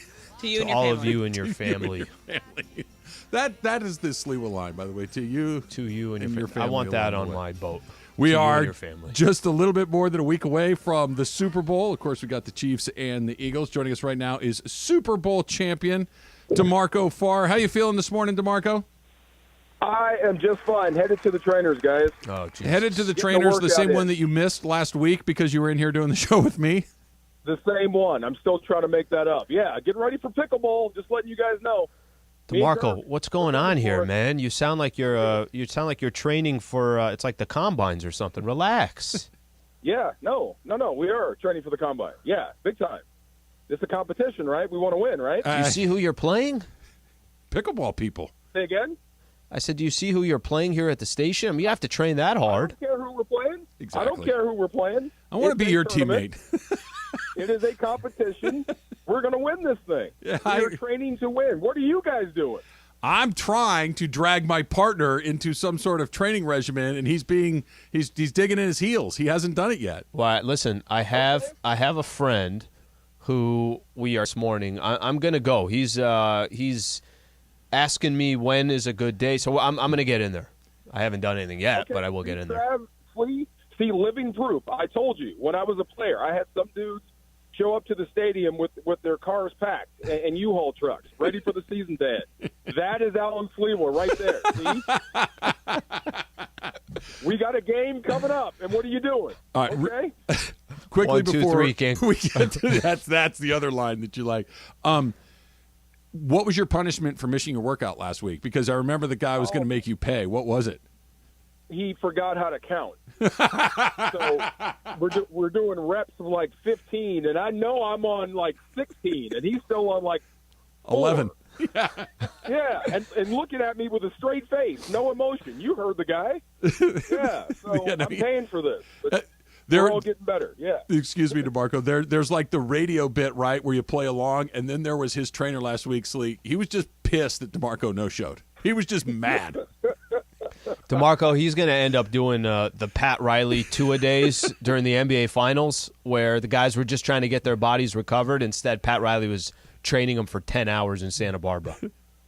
I bet we're not getting two-a-days. No. See, I'm too old for two-a-days. You can get me for one workout. One sweat a day. That's all you get out of me. DeMarco, who was the guy? For pickleball. You played for Don James. You played for Dick Vermeil. You played for a handful of different people in your life. Who was the guy that you knew if he wanted to hurt you with a workout, he knew how to do it? Oh, my God. Don James was just so ruthless because he was never on the field with us. He was always in this tower. He would be like he'd be lording over you with this bullhorn, right? Every now and then you'd hear the voice of God, get your ass moving down there. It just would freak you out. But every time we get in a fight, we figured out if we get in a fight, that means we can, like, stop practicing hard for a minute. He would hold up a stopwatch and push stop. When you guys stop fighting, we'll get back into practice. But right now, since it's just mess around time, no practice time. So he's the worst by far. DeMarco, I got to, before I ask anything about the Super Bowl, I just want to get your thoughts. A couple things happened this week. Looking at just the AFC West for a quick second here. You got one squad that's in the Super Bowl. You got another team that really, really disappointed this year, the loss, the Chargers to the Jacksonville Jaguars. Then you got two other teams out there that are trying to get into the mix. Your thoughts on how Sean Payton will impact the Denver Broncos? What do you think that's going to do to, if there's a Raider fan out there or a Charger fan out there, what do you think Sean Payton going to the Denver Broncos will do, and how quick can that change? Okay, I remember seeing the transition from Jeff Fisher to Sean McVay, and I could tell practice one, well, they're going to be better because practice is scheduled better. It's organized. You don't see a guy or a bunch of guys sitting around, taking knees and whatnot. It was more of a player's coach mentality when Fisher was here. When McVay stepped in, everything changed. So I could say going from Hackett to Sean Payton, you're going to be better as a football team. You're going to be more organized. He's done it longer. He knows how to get these things done. So that's just job number one. Job number two, and this is the one I can't answer, was that the real Russell Wilson or was just that guy playing out the string? So I think that will be the biggest determining factor of what he does in Denver this year. If he can get the best or what's left out of Russell Wilson, you can't count Denver out. Super Bowl winning coach and a Super Bowl winning quarterback on one football team with something left. So Denver will be a player, but you have to tell me for certain what Russell Wilson is at this point. But Sean Payton's going to make them a better football team. All right, so kind of in the same mode, DeMarco. Slee and I were just talking. We took some phone calls from some Raider fans as well, and so far it's been heavily tilted to, yes, try to make it happen. Aaron Rodgers as the Raiders quarterback. If you're the Raiders, do you try to move heaven and earth and find a way to bring that guy in? I would. Look, Brady's done, right? That's official. That's not a joke. I've been looking online, and I guess somebody said that's like it's for the movie that's coming. It's weird with Tom Brady, right? You never know.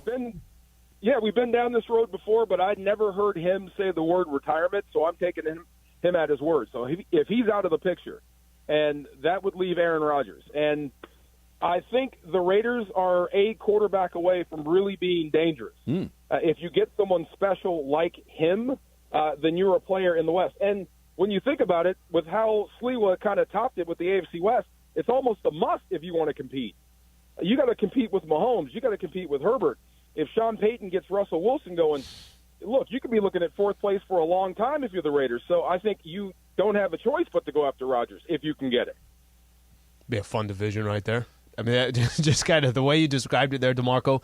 And what's funny is this past season we thought, oh, my gosh, look at the AFC West. Yeah. It didn't shape up to that. We'll see, obviously, what happens moving forward. DeMarco, I know we got a week off here until the Super Bowl.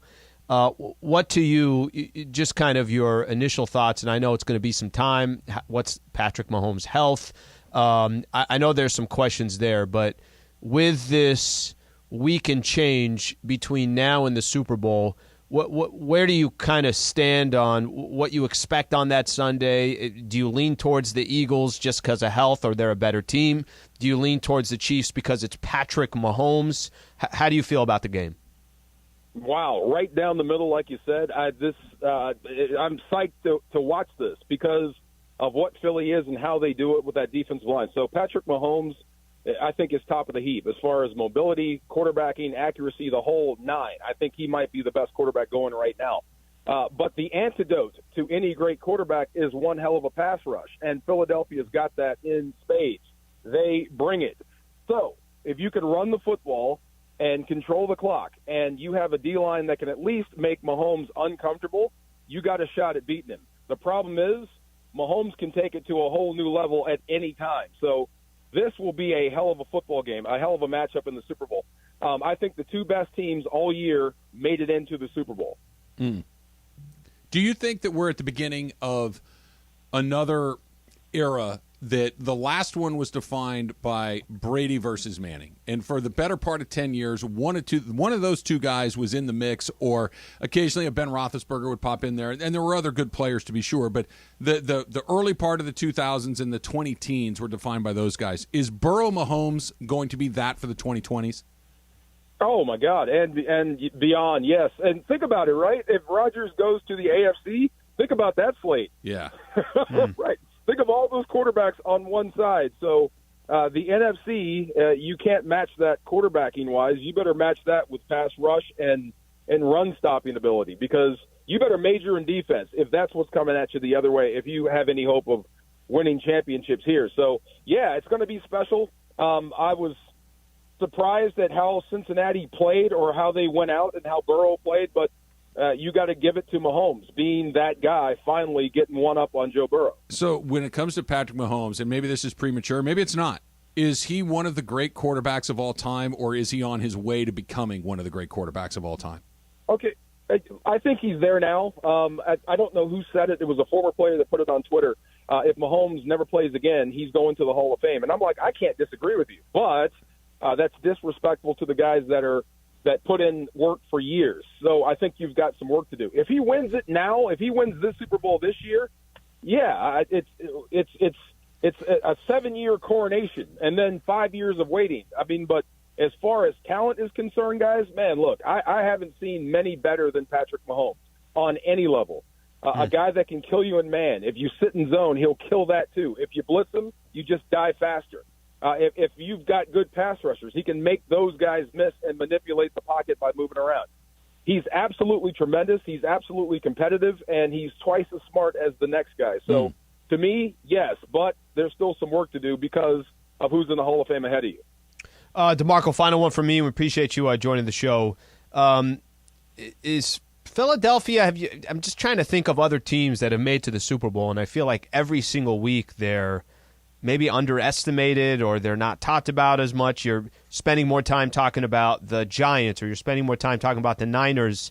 Well, why do you think Philly has been so overlooked? And it's not like a team that just squeaked into the playoffs. They had the best record. So just your opinion on why you think so many people have ignored the Eagles.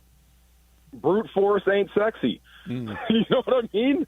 There's sexier things to talk about in the National Football League because of what Burrow can do, what Mahomes can do offensively. But when you're talking about a team that beats you up front on both sides, kind of like the 49ers, outside of Brock Purdy and what he's been able to do, that kind of a story, it's a physical football team that wins by brute force. So not very much fun for the casuals to talk about, but it's the last team you want to match up with the Lombardi on the line.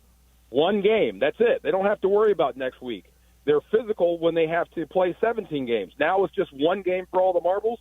Good luck with that. You may not walk till February. Last one before we cut you loose. It is Groundhog Day. We were having the conversation a minute ago. Do you have a favorite Bill Murray movie? Oh, my God. Yeah, Caddyshack, top of the heap. Just the whole thing with him, the Kentucky Bluegrass and man play through, hilarious. But when you were playing that Groundhog Day song, that is the funniest movie. I swear to God, that movie cracks me up every time I see it. Every time I see it. Bill Murray's hilarious. Have you seen What About Bob? I see. That's more maddening. It's funny, but I feel bad for Richard Dreyfuss. I would have tossed his butt right out of my house. I can care less what my family thinks. DeMarco, I didn't see it. Should I see it? Is that a movie I got to watch? Yeah, okay. If you watch it, laugh at it, but put yourself in his character's position. Right out of the house. Oh, my God. But his wife and his children love him. It's very complicated. We're just going to hate Dad today. He's gotta go. Spoken like a dad. I dig it. Thanks, DeMarco. We'll talk to you next week. Thank you, brother. Don't train too hard for pickleball. Don't embarrass the rest of us. Oh, too late. It's on. We're winning. You got it. All right, Factor Cap is coming up next. It's Trav and Slee, 710.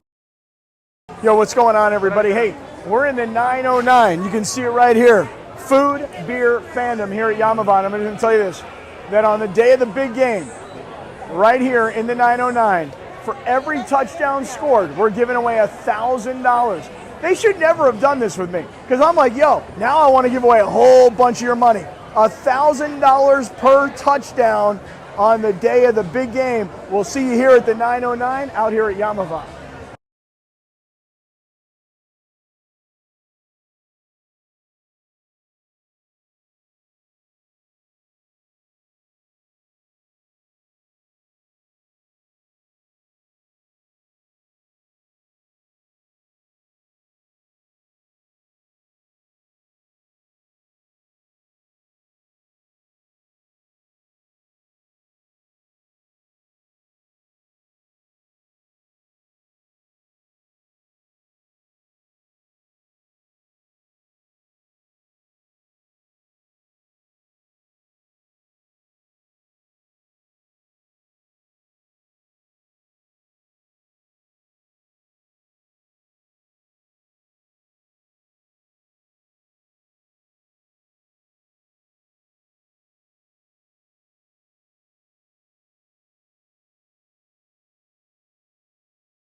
Here each weekday, 10 a.m. to 1 p.m., and it's time for Factor Cap. Oh, that's cap. That's so cap, Dad. Everything I've said is a cap, but I'm going to go back. First of all, it's not a cap. It's No, it just is a cap. Welcome to Factor Cap. Hey guys, I hope that we didn't mess up DeMarco again and that he's late to his personal trainer just because of us. We're and then he doing has it to do another strategically. I don't think it's going to help. reps of whatever else. I don't want to know. I would hate having his trainer because I don't want someone to lie to me about the count thing. So like I have a spin instructor who when they like, okay, we got 10 seconds left, and then like they'll like hold out those 10 seconons. It's the most annoying and infuriating thing to me in the world, and then I honestly hate that person. She's more or less infuriating than a glass of milk. Probably even. Probably No, I think even. milk. I think milk holds. She'll do that for an hour, then have a glass of milk. I had a glass of milk last night. So I made a PB&J, and as I was pouring it, I'm like, she would hate this. She would hate this. Yeah. PB&J I mean, yesterday when I got home too. Yes, milk. Of course. you guys have PB&Js. You guys have a lot of PB&Js. I do. Actually, I'm lying every time I say that. I'm putting peanut butter. I put I slice bananas, and I put honey. Same neighborhood. Same neighborhood. Same neighborhood. So, speaking of Groundhog Day, the movie, there is a song that you could wake up to every day without hating it. Travis, Factor Cap. It's the same answer I get. Anytime there is a music question, you know what my answer is. Whether it's going to a wedding, whether it's a karaoke contest, whatever it is. If you had a little take me out to the ball game to start every day, I'd be all right with that.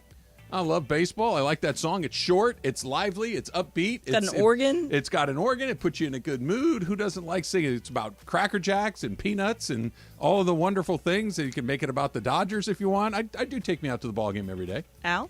You wouldn't get sick of Take Me Out to the Ball Game? No, I love that song. I really do. That's so funny. 6 in the morning, and I would want to crack a beer open and have some peanuts at 6 a.m. Well, sure. What's wrong with that?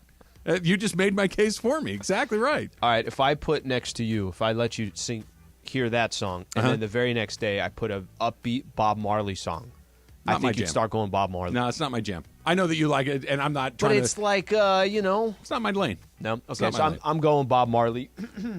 I could go a lot of songs. I'd make it one of his non-political songs, right? Because there's a lot of that. I don't need that in the morning. Could You Be Loved is a good one. That is another It's got to good be one. this, Lee. Get up, stand up. Come on. It could be any of these songs, but Get Up, Stand Up's a little bit more political. But any of these songs... Get up in the morning? True. Stand up? True. I don't know. Anything Bob Marley, I'm good. I could do that in the morning. All right, Taylor? Only Pandora. Okay, so for, 5 or 6 years, I had a metal screamo song, actually, to wake up to. No way. Did you really? Yeah. And what was like? I never got sick of it. Pantera, or what was No, it's it? a band called Bless the Fall. They're metalcore. They're from Arizona, but I don't know. I never got sick of it. I still think you listen should to it. do that Pennywise song every time. The Ducks goal Blow song? him? Every Yeah. time. That works. Emily, do you have one? I had Champagne Supernova as mine. It's like for Oasis a long or time. something like Yeah, that? Oasis. Yeah. And it starts off really quiet. It goes, and it kind You of know builds. more than you think on the music world. Like you've done a good job of underselling that. Well, I'm not trying. I know, but you just like randomly know some of that stuff.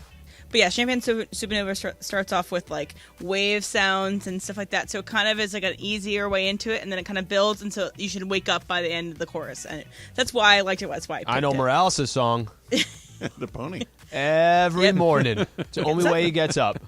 All right, so I kind of thought about the scenario. It obviously would never happen, but if a psychic told you that you had to choose between one of these things, you would do it. So you would trade getting all your full head of hair back, everything back, for your team to never win a championship again. Your team would never win a championship game again, but you would have your full head of hair. Alan, Factor Cap.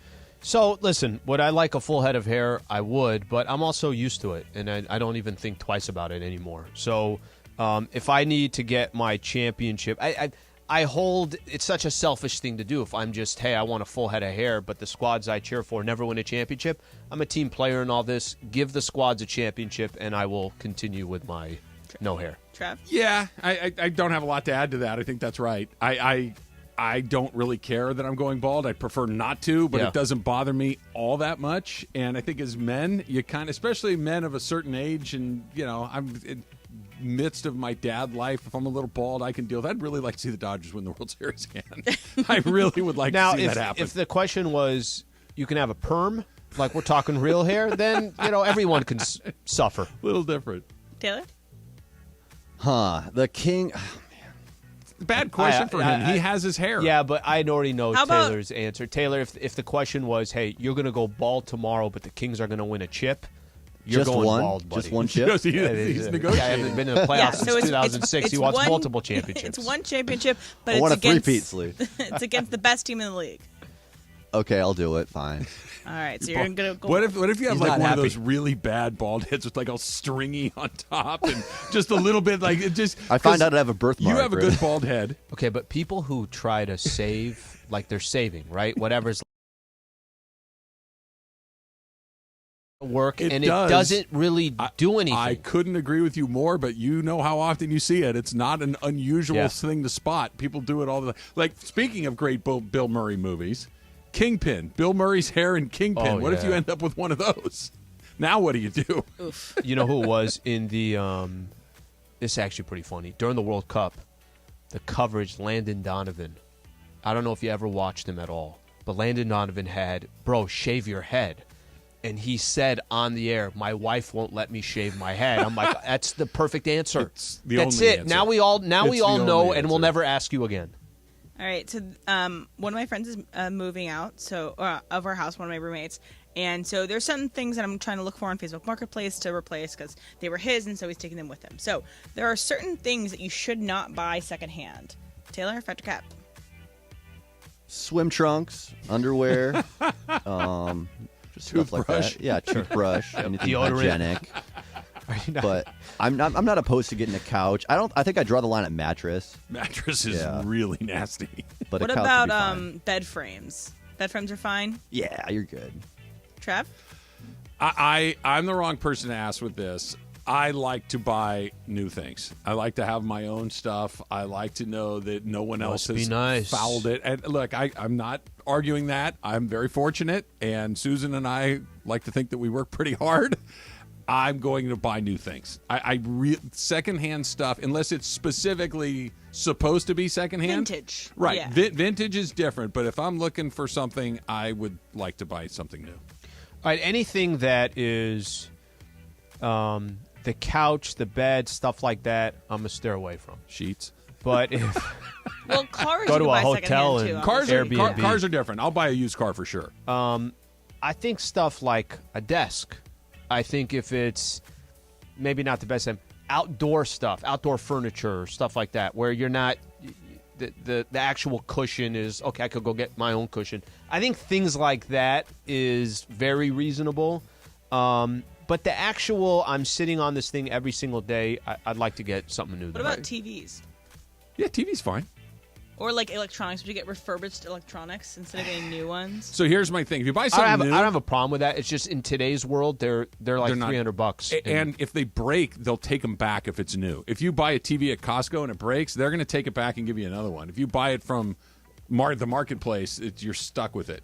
You said something. I'm going to tell you the story about buying secondhand patio furniture. Other than stretching and how to pack the dishwasher, it's the third thing we fight about in my marriage. I'll tell you coming up in a little bit. All right, so Very interested. And in the same vein, moving regardless of distance is the most stressful thing you can do. Travis, Factor Cap. It's the second most, so cap, but it's really close. Moving, we had a stretch where I moved 5 times in about 6.5 years. Wow. Yeah, we moved a lot. We moved from Santa Clarita to Orange County to Texas, back from Texas, back to Orange County, into one house to a different house to the house we're in right now. And that all happened in like a 5-year window. It happened a lot. With kids, right? With kids. And it was, and this is why Susan was amazing at it, and she took care of 98% of it, and she was awesome, but it is a huge stressor. The only thing that's more stressful is money. Is you don't know where it's coming from, how you're going to pay for this, that. The money's number one, moving is number 2. So it's cap for me. I don't find it stressful. I just find it annoying. And it's more just a nuisance. The stress part of it, it's just I got to get it done. I'm not stressed about it. However, there's a big difference. You had a full family that you were doing it in. You had a home where I can only imagine how many sombreros were in there and everything else that you had to take. 4 we found out. That you had to take from this place to that place. I have not run into that, so I'm sure when that moment comes, that sounds incredibly stressful. It is. Yeah. Taylor? Cap, I don't think that moving itself is stressful, but the act of finding a new place or the process that is involved with that is stressful to me. But when I'm actually moving, rent is so reasonable these days. When I'm actually moving, though, I just get tunnel vision. I try to do it all at once, get it all packed, unpacked, yeah, get it over with. Right. I think for me, it's the idea like when things aren't like when you're not like everything's not where it's supposed to be yet. The idea like you can't do everything all at once. You can't like do your bed, do all the unpacking all at once, and so it's the idea of the not everything's put together that gets me a little stressed. Yes, I'm with you. So I have one last one. So Netflix is now cracking down on its password sharing in a way that you have to check into your home network once a month. So if the owner of the Netflix account that you use is like my parents in Virginia, I would have to log in on their network, their Wi-Fi network, once a month. So obviously that's not going to happen, and therefore I'm going to lose my Netflix account. So if this situation happened where you lose your Netflix account due to this password sharing thing, this will make you just leave Netflix. Alan, Dr. Cap. Cap, it won't make me leave Netflix. I think it was inevitable. I think it was going to happen. And I think as long as we wrote it out, eventually they were going to say, we can make a lot more money by just making sure you have your own account and you have your own account and you have your own account. It won't make me leave Netflix. It's kind of funny. I don't personally use Netflix all that much. It's more my girl who uses it. I could live without Netflix. Netflix is not one that I have to have. YouTube, I have to have. Netflix, I don't. Okay, I do use Netflix. I watch it. I don't know if it's every day, but it's several times a week. I do use it. It's not that expensive. Like if I had to, it's $10 for basic. Okay. $16 for standard or whatever. What's and then the most expensive? $20. Yeah, that's gold. That's 3 cups of coffee, right? I'm gonna, even if I had to all of a sudden couldn't share, I'm gonna absorb that cost. Well, I guess the question is this: $20 for you, not a big deal. Sure. Just that monthly that people are already in these rotations for, I think it's going to turn some people away. $20 a month? If you're not, there's a lot of stuff that I don't think we use enough to justify. For sure. 20 is a mark enough to where you're like, all right. For instance, like if you did use it, I'm just going to dump AMC because I'm never looking at it because Travis screwed me. Yeah. I'm going to go and spend that money on Netflix. If you use Netflix, like you'll find it somewhere else. If you use it, yeah. Taylor? I mean, this is going to kick me off. I use somebody else's right now, so I'm probably not going to pay for it. I've gone like months before without using it and realized, why am I paying for this? And it's not enough to justify. You can have my password, Taylor. I got your HBO Max. I don't use that enough. I use that a lot. I'm gonna HBO Max is the best. I think has the best content. For me, it's like the Netflix's content is poor. You can watch it, Slee. I was just saying. Just be careful. Just won't make eye contact. Aaron Rodgers may have interest in going to the Raiders. Yep. Raider fans definitely have an interest in Aaron Rodgers coming to the desert. That's coming up next, plus the table, Slee. You're going to like this one. It's coming up. It's Travis Slee, 710.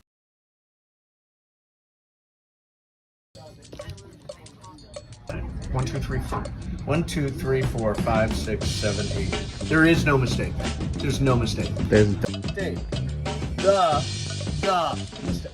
Come on. Seriously, brother. Well, that's right here. It says mistake. Okay. There's a mistake. No! I'm an idiot. No, I cannot find Something here? Double the. Son of. I don't see it, no. There's a mistake on this page? Yeah. Oh, there's 2 thus. There you are. Yeah. All right. Yeah. You beat Slee. Yeah. No, I can't find the mistake. Look at the words. Can you? Still don't see it? You find the. Yeah, there's 2 thus. You find the mistake. God, I feel dumb. Oh, DD? Yeah, It's double DD? Am I the only one that got it?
p.m.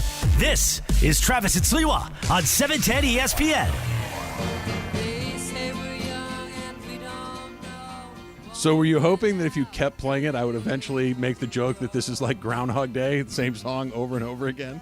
Is that what you were going for? I was just waiting for you to notice. Oh, I noticed. Right away? Yeah, no, I noticed that it's been playing a lot today. Yeah. Not by Oasis. Sonny and Cher? You got it, Trav. See? Al, I'm basically Casey Kasem. What else do you want to know? By the way, your reaction to getting ready to tell the story in the break was about the outdoor furniture, the patio furniture. Sure. I can feel like I was in the room with you and Susan. And I'm like, no, stop. Just wait another minute. So Susan comes home one day. We were looking for an outdoor patio table, okay? Which expensive as hell outdoor furniture. Amen, Slee. Yep. They're very expensive. And she comes home one day and she says, hey, good news. My friends are moving. They have an outdoor patio table that they cannot use in their new spot, and they want to know if we want it. Okay? What does that mean to you? I'm not saying. If you heard that, what would your interpretation of that sentence be? Well, I like that you're bringing it up. I like that we can discuss this, and my hope is that we're just making a determination of we get some free stuff here. If we can get it, let's maybe take advantage of it. There you go. Mm-hmm. Free stuff. That's what I thought. When I heard my friends have, or one of her coworkers has this outdoor patio table that they can't use anymore, they want to know if we want it. To me, that means we can have the table. Probably save $1,000 right there. For free. Mm-hmm. So I said, yeah, cool. Let's go take a look. So we start. They lived in San Clemente. We're in Laguna Niguel, so it's, 15, 20-minute drive away. And we're about halfway there, and Susan pulls off the freeway, and we show up at a U-Haul rental place. I'm like, wait, what the hell? Why are we renting a truck? Like, she goes, no, I already told them we're going to take it. And I'm thinking, how big is this thing that we need to buy or rent?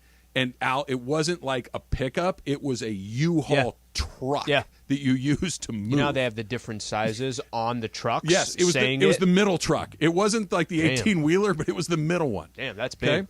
We go to these people's house, walk into their backyard. I back this giant truck, lower the ramp, the whole thing. Now I'm basically a professional mover. And we walk into these folks' backyard. And there's this table that is roughly the size of the one that we're sitting at right now. It's big.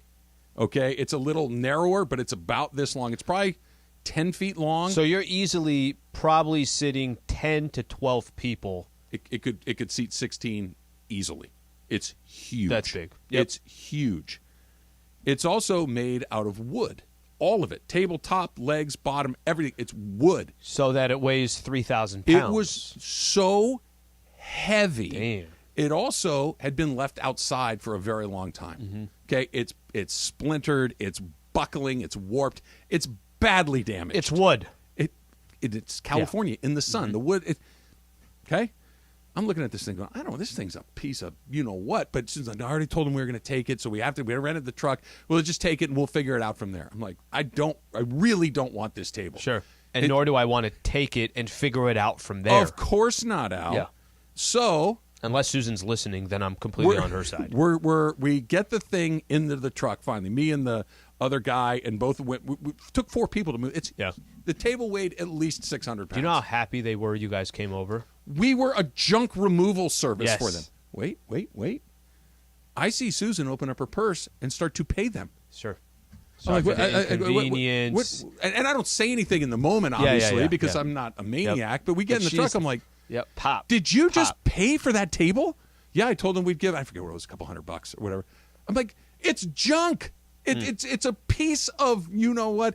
It's splintered. You couldn't even sit at it. It's so warped you couldn't put a glass. It's a terrible thing. It's a ping pong table, size of bigger. It's not a ping pong table because a ping pong table is flat. You could put a glass. You could put a bottle of beer on a ping pong table and it won't fall over. There was not even a single place where you could put something flat. We get it home.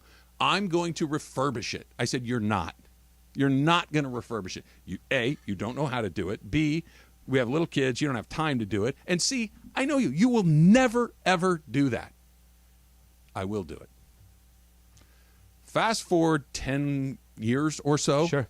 It's a 10-year project. Still in the backyard. Yep. Never been refurbished. Been sun, wind, rain damaged for another 10 years to the point where you could sit on it, right? So you could kind of like put your butt up on it and chit-chat or whatever. It was so rotten that I sat up on it at one point and the entire corner of the table snapped off. Fell off. And so now we have a giant pile of rotted wood in our backyard that we paid for, that we rented a truck to go get. Who brings that story up? Do you, out of nowhere, bring it up? Like when she says, hey, I'm going to run to Gelson's real quick. Do you want anything? Don't I'll come tell back you what with I a table. don't want. I bring it up more than she does. Sure. In fact, she's brought it up 0 times. Yeah, because she knows. My friends know about the table. Yeah. And they're like, hey, Trav, you still got that table? Susan going to get that thing re-varnished and finished and all these things. She's working on it. It cost me hundreds of dollars for me to go take someone else's junk out of their backyard. This isn't going to help you. It's not going to help your story as well. But can you just think of the relief of the couple that you guys took it from? Can you believe we just made some money off of this damn thing? And by the way, in that situation, I'm paying you a couple $100 to haul it away. I'll rent the truck. You just come by, drive it, take it to your house. We did a junk removal. We got a basketball hoop from somebody else, like, I don't know, maybe a few months later. I'm like, is this just what we do now? We take other people's trash and bring it to our house. This is the Rodgers reputation in the neighborhood. We will take your junk. Still a store spot. I needed that. That was good. Still a sore spot. That was good. I You should needed put the that little today. cards on people's cars, like that we buy junk cars or whatever. It's literally the thing. Whenever she buys something that I don't think we should buy, and, Yeah. and she doesn't do it very often, but it'll be one of those. Is this going to be another table? Not a good move. You guys should. You know how it you've does been not looking. go over well. You know how you've been looking for a car. Yeah. You're still working on it. You're getting closer. You should get a small U-Haul. That way, anytime there's anything out on the road, you don't have to. You just act on it right away. The table. The word table just sends her around the bend now. When you said it was all wood, oh no, those things are and rotted, so heavy and rotted out. Yeah, like she's gonna take not like care of one it. corner had little water had gotten underneath Yeah. and it buckled. The whole thing. It looked like it was dropped off in the Amazon rainforest for 30 years. It was just falling. It's a disaster. Just an absolute disaster. You know why I said ping pong table? Is because we used to have a ping pong table at my parents' house.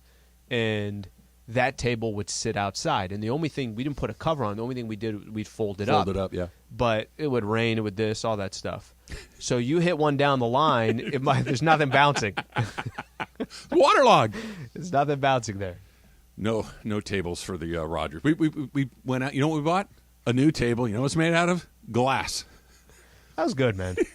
Okay, you know what but, doesn't by the way, warp in the sun? You're not glass. You're not kidding with that thing. Just recently over Christmas, I was like, all right, I'm gonna go look at some outdoor furniture. You can't do it during Christmas because they don't have it. They're not selling it. Anyways, I'm gonna go look. Just curious of pricing.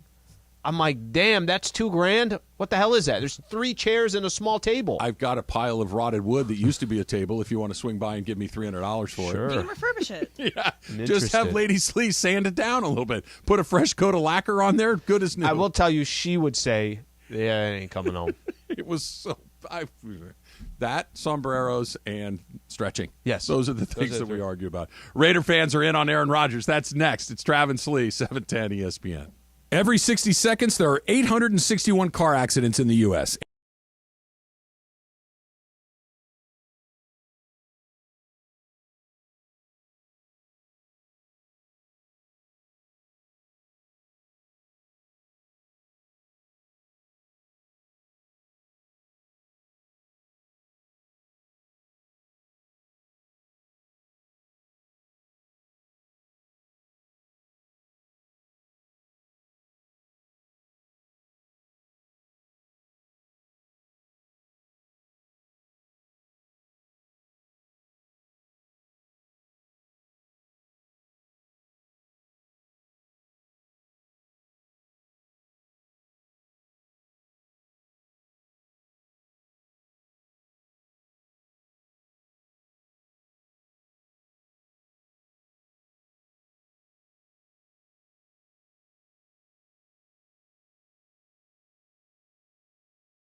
Sliwa, Travis and Sliwa is on for your Thursday. We're here each weekday, 10 a.m. to 1 p.m. We begin 9 hours of LA sports talk all day long. Hope your Thursday's off to a great start. We got Lakers back on the court tonight in Indiana against the Pacers as LeBron continues that march towards history. Coverage begins at 2:30 p.m. The Toyota Lakers countdown to tip-off with Slee. Tip-off at 4 p.m. Hear it all on your flagship radio station of Lakers basketball, 710 ESPN. On yesterday's show, Sedano joined the show and went after Mace during Ask Sedano. It says, if you could go back in time, what would be the one thing you'd tell your 20-year-old self to look out for in light of what you now know? I would tell my 20-year-old self, don't argue with Steve Mason over Sean McVay. The good thing is, of course, he got under Mace's skin, and Mace had to bring it up to Sedano. And see, that's a good job, Travis and Sliwa, and the team. Anytime we can rile Mace up, it's always a positive. Let's see what happens on today's show. Looks like we got 6 more weeks of winter. Travis and Sliwa, your Thursday right now. Happy Groundhog Day, Slee. Happy Groundhog you and your Day, family. Emily and Taylor, to you and your families. All of you at the same time.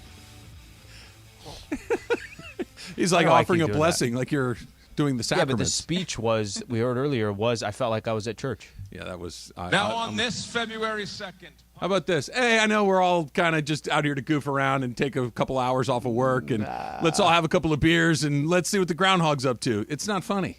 It didn't It's sound very like early in the anyone morning. was goofing around. People wake up early. They camp out to be in the front of the line at Punxsutawney Phil's revealing, and it's a little They secret. camp out? Yes, it's a secret society of people that are the Punxsutawney Phil whisperers. I don't know what the names are. I could Google it, but I don't care enough. I care plenty. I was gonna say, sounds like you care a little bit. But it's passed down through the generations, and then they get to be the ones to read if he has. The thing is, you don't even see if he actually sees a shadow or not. I've always just never understood how they can tell if he sees a shadow or not. Well, they're not rigged. actually having him look at his shadow, right? Disagree. Travis, I know. I disagree. know. It's rigged. I just want to make sure that you're Completely fully briefed disagree. on the actual got it. mechanics of it. A whole move on your part. But non-Groundhog Day related, the YouTube stream apparently they're starting a GoFundMe to get Taylor a new hat, because apparently they do not love. He's got another the one. K-Rock He's got hat. Kings. You've got K-Rock and Kings. This has nothing to do with Taylor wanting to get a new hat. Taylor likes that hat. How long have you had that? 7 years. I think. No, my goodness. Yeah. How long do you keep a hat, Slee? You could say a couple years. Yeah, 2 years maybe, something like that. I appreciate the concern, guys. I like this hat though. Okay, do so a lot of shows. Do you have 10, 12 different hats at home, and you just go back to the same I have two? a bunch. I have a bunch from a lot of Hermosa Beach bars I've played at. I wear those sometimes, but I He's don't a know. simple guy. This is Classic. his work hat. This is the It's hat. my that he work wears. hat. Yeah, it's his work It's hat. like my That's hard exactly hat, right. I love it's his his work hat. K-Rock. Different station. Well, ESPN hasn't given me one. I mean, I need. I Some, bet Tommy could find you a hat. Yeah. I'm sure he'd be happy to I'll wear that give at you my, some at my swag. next Then you job. have to wear that in for like 2 years before you You start guys bringing keep it your in. hats a long time. I'm a few months, and then they typically get to, because they get a little funky. It's time for them to go. You can wash. They it. never Yeah, I come watch out 'em. right. They're always I watch kind of 'em. jacked up after I put them through. Maybe I'm doing it wrong. I've heard the maybe you just dishwasher sweat a is the lot. place to do it. I do that. All right, this that's is, for sure. I think I had bought something one time you could put in the wash with it so it kind of stays Yeah. in form, and then just don't dry it. Then you take it out and don't put it in the dryer. Yeah, I'm just. I like the wear and tear. It's looks lived in. Lived in. Yeah. That's what we're going for. But if you had to wear another hat every day here, what would you do? KLOS? They want to get you 570. No. Yeah, they want to get you a Dodger hat. They want to get you Got maybe a a Laker Cowherd hat. hat on. Oh yeah, my two favorite teams, guys. I mean, Exactly. I like the Dodgers. They're my NL team. I'd probably wear one of those hats, but give me some Twins gear, some Kings gear. I'm not going to say no to that. Yeah, Twins. Twins would be has a good, great gear too. be a good hat for TC? Minnesota that's the one. That's the one. The TC lid is one of the. By the way, this is how it started yesterday. And then a Now 2-hour I'm going to haul. end up looking at Yep. vintage baseball hats for 2 hours tonight. Thanks for nothing, Taylor. Sorry. That's how that's going to go. A couple of quick tweets. Brian, Lakers man, 805, dying in laughter. Could we see a pic of this table? Trav, Major L, buddy. I got some junk at my house. Are you interested? This isn't funny to me, Brian. I'm glad that you found it amusing. That my wife paid to take away someone else's garbage is not funny to me. This is not uncommon where you have people at a house that won't get rid of things. What is uncommon is you're going to somebody else's house to get what they want out of there, and you're keeping it. That part's a little bit different. Tim in the OC, I got a lot of junk in my garage, Trav. Come on down and take what you want. I'll only charge you $20 per piece. Best deal in the neighborhood. Not funny to you, Tim. And lastly, Francis, have Susan haul it down to MoMA, and that pile of rotted wood is considered art. It's in a landfill somewhere. It's art. Now. Look, it's compost. That's how rotted it was. All right, we gotta pay off these people. They've been on hold for a long time here. Who do you? They want to take? talk Aaron Rodgers like. I guess we're done with the table. Well, no, just go back to it. Just go back to it. Let's go to Johnny in Long Beach. What's going on, Johnny? You there, guys. Johnny? Yep. Yeah, absolutely. The whole crew, big fan. Happy Groundhog Day, by the way. Thank you, Johnny. To your family as well. But yeah, I say do whatever it takes, whatever he wants. You know, Pat McAfee calling the games. Why don't you? And I know the defense is sus. Got Mad Max, arguably the best pass rusher in the game. But yeah, I mean, offensive centric league. Like John Madden said, if you score more points than the other team, you got a better chance of winning the game. Cool. But the biggest thing is that I got a bunch of buddies who are Packer fans. So if we get them, that would be the best part. Dynamite drop in money. I don't think there'd probably be a Raider fan out there that says, don't bring Aaron Rodgers. I really don't. He's expensive. He's old. I think that's the main thing of but why you wouldn't take him. I think there are Raider fans out there that, for some of the reasons we talked about earlier, it's the Raiders. You take a risk. You take a chance. I think there's a lot. What plan do you think they're going to have is if they don't take Aaron Rodgers? Funny you should ask. 805 Raider has a tweet. He's got a Raider logo in his avatar. He's 805 Raider, so this is a Raider fan. Big as it gets. Rodgers is by far the best option, but drafting a young quarterback and rolling with Stidham for a year and spending money to improve the roster, namely the defense, would probably be the smarter move. Would not say no to Aaron Rodgers, though. So the idea is, look, you want to pay, I don't know what you would get him for. $60 million is what the value is right now. Maybe you could finagle it so it's down to 40-something, 50-something. You want to pay $50 million 3 years in a row for a 40-year-old dude? There's a ton of risk involved in that. Coming off the worst season of his life, there's real risk involved. Listen, I don't know what this will equate to, but is it safe to say, Trav, they will make a lot of money off Aaron Rodgers too. That just the mere fact that he is now rocking the jersey. That's a different argument. But just because you're saying it's going to cost you $50 million. I'm talking about trying to find a way to become a good football team and win games and compete for Super Bowls, not how to have your bottom line be healthy. So the Raiders have done that for many years where they have not figured out how to just put together a good football team. Yeah. And I don't want to make it sound like it's a marketing stunt.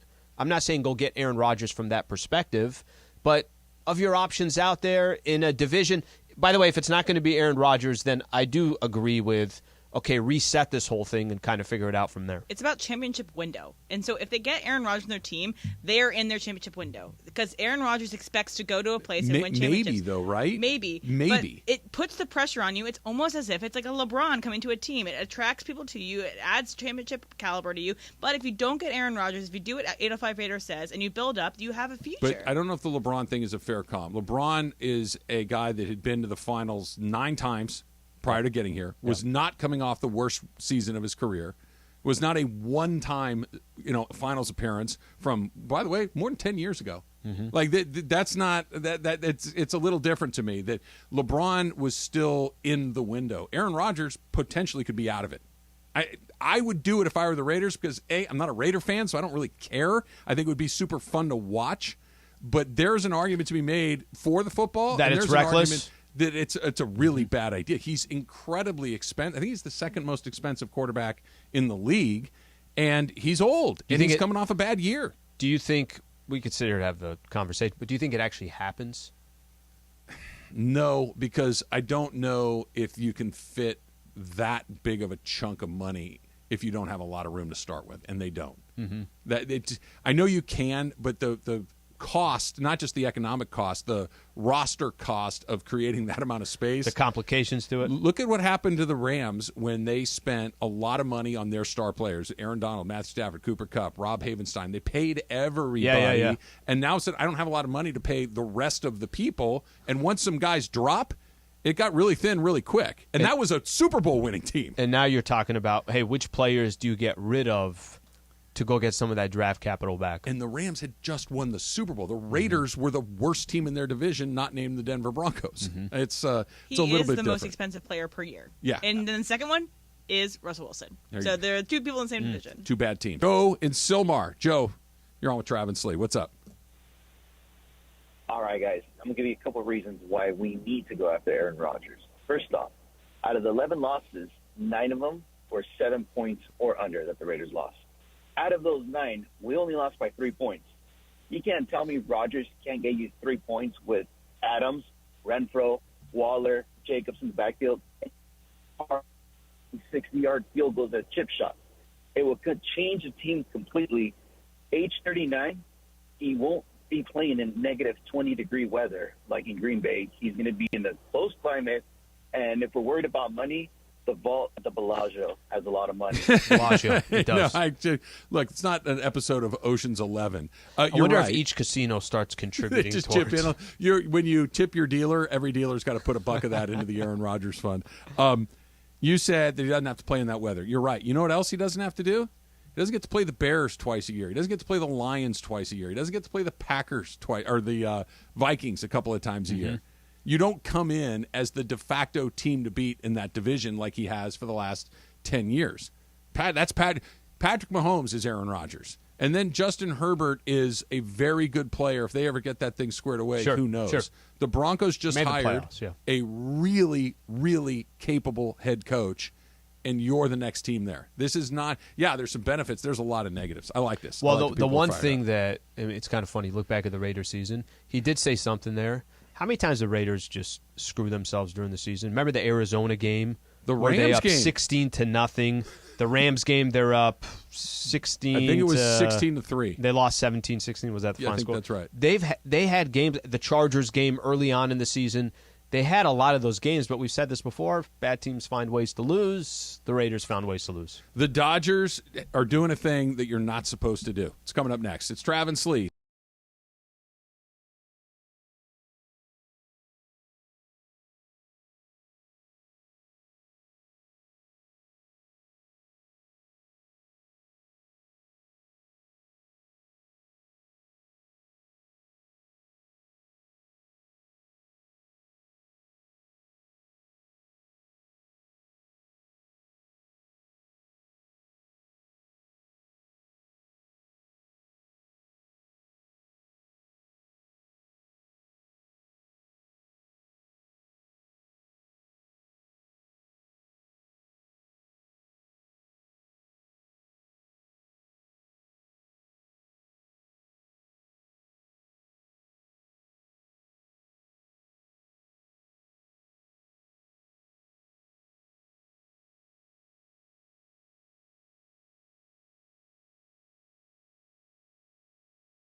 Hours of LA sports talk all day long. Each weekday, 10 a.m. to 1 p.m. This is Travis and Sliwa on 710 ESPN. It's funny. It's well done. Good job, Taylor. By the way, your Minnesota Twins hat is going to cause a 2-hour wormhole experience for 1970s baseball. Thanks for nothing. I don't know if they will, like if that GoFundMe started and then we talked about the Twins and Correa still on there, I think the fun just stopped. Yeah. The fun just... Whatever the picture for the GoFundMe is, it better not be a picture of Carlos Correa if you want LA people to donate. Can you imagine him getting enough money and then thanking Dodger fans with a jersey of Correa? That'd be high-level trolling. I kind of want you to do that now. You don't have a ton of troll in you, though. Thank you so much, guys. Carlos Correa. And, or worse, I changed my mind. Going to get an Alex Bregman Astros jersey. I've just decided that that's the way that this whole thing is going to go. That's evil. He had that much money. He bought both. He's got one for every team in the league other than the Dodgers. Let's try a quick phone call. Let's go to West Hills and George. George, you're on with Trav and Slee. What's up, George? What's going on, Slee and Travis? I just had a quick suggestion. Maybe we should think about, signing Josh Jacobs before we go and spend all our money on Aaron Rodgers. We don't even have a running back for him to hand the ball off to. Well, the rub on that, though, George, is that paying running backs is almost always a mistake. Almost always. By the time they're good enough to get paid is about the time they stop performing. Yeah. Did we lose George? True. Go ahead, George. I'm sorry. Okay, so when George told me on the line before I put him down, he was saying that getting Rodgers is giving up on your future if you're the Raiders. So but what's your future? Well, that's actually that actually makes me want to say, okay, go get Aaron Rodgers even more, because just look at the history of the Raiders. I know they made it to the playoffs a year ago, right? Made it to the playoffs, and look, had a good game against Cincinnati. They had a chance to beat them. They had a chance to beat them. Yeah, but you would have assumed this season, well, you're getting at least back to the playoffs again, right? You're going to at least go grab one of those 7 spots, even if it's 5, 6, or 7. They did take a step back, and there's not enough. If I felt like that was a really well-run organization and they don't take risks or chances like that because you could just see they're building for the future and that's just what they do, and give them a couple years and come back. But do you really feel that way about the Raiders? No, they have not proven that they can put something together that will ultimately bear fruit. That's not and our idea could be awful. It could. That's why it's a good idea, because if the Dodgers just decided one day, we're just going to buy every best player, that's a bad plan, guys, because you've proven that you can develop really good players that are far less expensive, and you can have the best of both worlds. The Raiders have not done that. The Rams used their picks to go build a winning culture, a winning team, a Super Bowl champion team. They've proven that they know how to do that. So if they did it again, you'd be like, hey, look, this is what they do, and it's proven to be very successful for them. If you're a team like the San Francisco 49ers, so this is got a good track record. They build from within. They draft really well. They put the guys in the right position. They hire the right coaches, the right executives. Do what you're good at. The Raiders are good at nothing. So what is the downside to trying some of these things? And Raider fans, I would love for you to tell me what you're good at, and I'll eat crow. 877-710-ESPN. Go ahead and tell me, no, we're good. I'm waiting. The phone lines are open. I think they're waiting. They're thinking too. Giving it some thought. Speaking of the Dodgers, Keith Law, who knows minor league systems, and everybody comes out with these things all the time. He had the Dodgers as the number 1 ranked farm system in baseball. Okay, number 1. Just so everybody understands this, I think they probably do, but just so, in case you don't, the team with the worst record picks first. It's like the NFL. Mm-hmm. The worse you are, you get the better draft pick you get. So theoretically, if you're the worst team, you're going to get a bunch of high draft. If you're the Pittsburgh Pirates, if you're the Kansas City Royals, if you're the Seattle Mariners, you should get a bunch of high picks, theoretically, rebuild your organization. If you're the Dodgers, if you're the Astros, if you are the Atlanta Braves, you pick down because you finish in the last 3 or 4 teams every year. You're going to pick 27th, 8th, 9th, 30th. The Dodgers pick last or very close to last every year for the last 10 years. They have the best farm system in baseball. That's not supposed to go like that. So it's one of two things. They're better at scouting and saying, no, that guy right here, he's going to be at 30. He's going to be available at 26. He's our guy. That's our guy. Or it doesn't matter. They're just going to take some guys and their environment, their culture, their coaching staff, their development staff is just better than ever. Doesn't matter which one of those two things it is, but they've done the thing that's the hardest thing to do. Be good now. Have assets to go buy whatever you need. Have resources, picks, players to go get whatever you need. And, oh, by the way, the pipeline is flush with talent. It's not supposed to work like that. So, listen, I think for anything we talk about with the Dodgers, this is truthfully, honestly, one of the most important things that we could talk about. Because, we've said this before. When you're the person with all the money, when we just look at that, we look at different franchises across all of sports. When you're the New York Yankees or you're the Los Angeles Lakers or some of these huge global brands that are also in the biggest markets, you're supposed to have some holes. When the Yankees used to say, whatever it is, we'll go spend. And that doesn't mean, I don't want to make it sound like nobody has, no teams out there don't bring players into the farm system. But you know who should be number one on this list and number two and number three and number four? It's all the worst teams that you were talking about. It should be the Angels. It you should can't be have those sorts of teams. You can't have the team that has, in some sense, been the best representative of Major League Baseball over the last 10 years. This is how you run your corporation. This is how you run your team. This is how you make trades at the trade deadline. This is how you do this, go up and down the list. And you still got all the dudes in the farm system? Come on now. There was, I'm going to use a Padres example on this. Padres were typically pretty high on this list as well. They had good players in the farm system. That's why they were able to get Juan Soto. So over the years, whether it was, I think Musgrove, Snell, Juan Soto, they've started depleting some of that farm system. For the Dodgers to have the players that they have today where they're sitting, and still, they didn't go out and make a move in the offseason, and still have the number one farm system. This is why when the Ohtani conversation comes up or some of these, and you say, some of the times that you've said this before, it's like, look, they can offer more than anybody else to a team out there like the Angels that maybe the last thing they want to do is trade to the Dodgers, but they can offer the most, and then they could go pay whatever amount it's going to take to bring on Ohtani.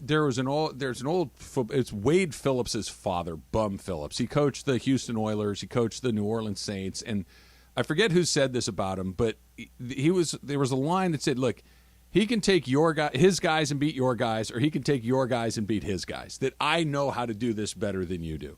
It's kind of what the Dodgers are. The Dodgers are the number one ranked farm system, which means they're getting, on average, the 24th, 5th, 30th best player in every round. Okay? They have the number one farm system. Not supposed to be like that. The Angels, who have been bad for 10 years, are ranked 25th. They're picking at the top of all of these rounds, or at least in the middle of all of these rounds. Sure. They're 25th. This is the Bum Phillips thing. You can give the Dodgers the 10th pick of the draft, that guy's going to become a good Major League player. You give him the 30th pick in the draft, guy's going to become a good Major League player. You give the Angels the 5th pick in the draft, that guy might not make it. You give him the 30th pick in the draft, he's almost guaranteed not to make it. This is the secret sauce. Because the Padres, you're right, they're 24th. That's where they should be. They emptied the bucket to go get really good players. That's one of the things you do with these things. The Dodgers are sitting here saying, look, I don't know if Diego Cartaya is going to be great, but he might. I don't know if Bobby Miller is going to be great, but he might. Outman and Vargas and all of these other guys. And there's enough examples of players that they brought up. The last two crops. Some of these are going to hit. Of course they are. How many have the Angels hit? 0. Or very, very few. The Dodgers hit on like 50%, which is an outrageous percentage. And by the way, Kyber Ruiz, the Dodgers, the kind of the centerpiece of the guy that they sent to the Nats to get Turner and Scherzer, he's okay because he left the Dodger universe. By the way, it's the equivalent of there's one corporation where when you start working with them, they know where to start you. They're training you to be this, and then eventually you're going to be one of their main pieces for that company. Literally, the Dodgers run it like a Fortune 500 company. The Dodger news yesterday was that the brass spoke about Trevor Bauer, and they basically said, we just decided that we kind of came to the conclusion he wasn't for us moving forward, and we all know what happened after that. Do you think he's going to land on a team? Because spring training is basically starting in a week or two. Yeah. He's still a very usable major league player, and I don't know if he's going to be on a baseball field anytime soon. It's a weird deal. I'm gonna throw a question your way on this. Is the only way he gets on a baseball team is if Trevor Bauer got in front of a camera and said, listen, I don't agree with everything. However, I will say I have been at fault. There's things I've done in my life. I'm not a perfect person. I'd like to turn the page. I apologize to anybody. I've this, and this. If he did something like that, do you think he's on a baseball team? I think there would be a line of teams trying to get to him. Yes. And by the way, it doesn't have to. We've seen it before. We've seen sincere apology when guys mess up. When people mess up and they come out and they speak from here, Slee, they speak from the heart. And look, I blew it. I've thought about it, and I'm going to do whatever I can to try to make this right. And I think we've all got a pretty good BS detector on when it's sincere. Because then there's also the other ones. Right. Hello. Well, there's also the one where the guy shows up and goes, "Yep, I wanted to take this time. Really sorry about that. Is that enough? No more. Yeah, I guess I shouldn't have. Am I done? No more. Yeah, sorry. Let's run it again. What do you want from me? Mm-hmm. Even that gets you where you need to go. It does, because you say, look, he apologized. It was a crappy apology, but you could do it. All he would need to do, and I do You do believe that, if he apologized? I do not think he will do this because of the type of guy that he is. He's very stubborn by all accounts. But if he just came out and said, listen, I'm not guilty of what I was accused of, and the courts and the judicial system has backed me up. There was no However, upon further reflection, I realized that what I have done and the positions I put myself in are less than ideal. I'm going to work very hard to not put myself in less than ideal positions moving forward, and that's what I can promise whoever wants to hire me next. Done. Because is that crazy that he won't? And I'm with you. I don't think he does it. He's been the opposite from the beginning of this thing. I didn't do it. And I don't even want to relitigate the whole thing. It doesn't appear that I don't want to say that. He wasn't charged with a crime. Sure. So, okay. But that doesn't mean that you don't have to say, listen, I didn't do that, but I need to kind of reevaluate how people perceive me. Sure. I need to do better at that. That's fine.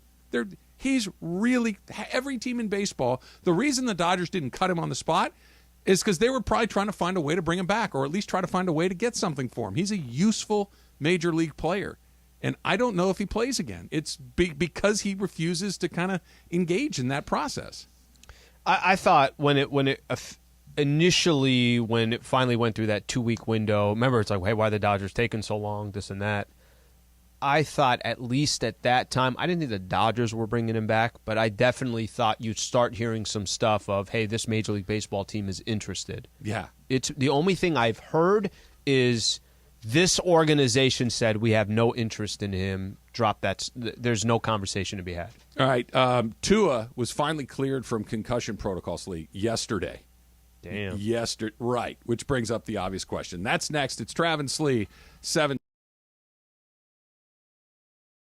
Yo, what's going on, everybody? Hey, we're in the 909. You can see it right here.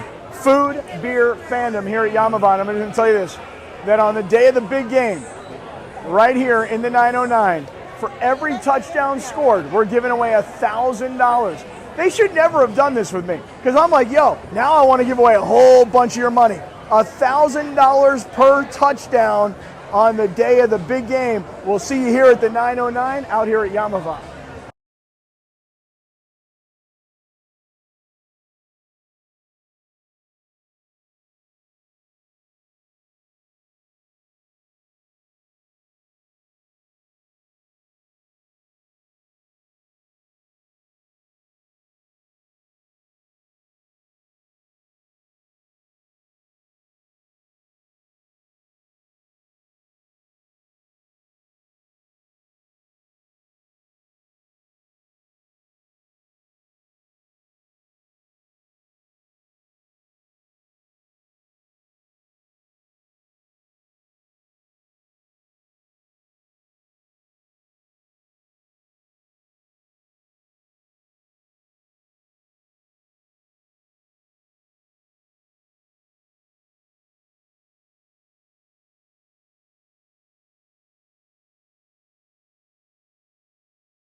On 710 ESPN.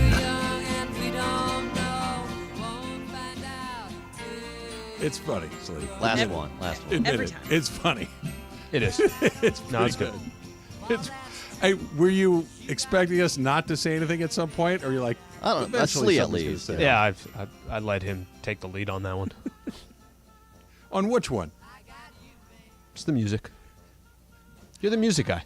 Well, clearly, that goes without saying. That every answer is "Take Me Out to the Ball Game" or "Sonny and Cher." Those and Oasis, Yeah, apparently. but you knew Oasis, which is surprising.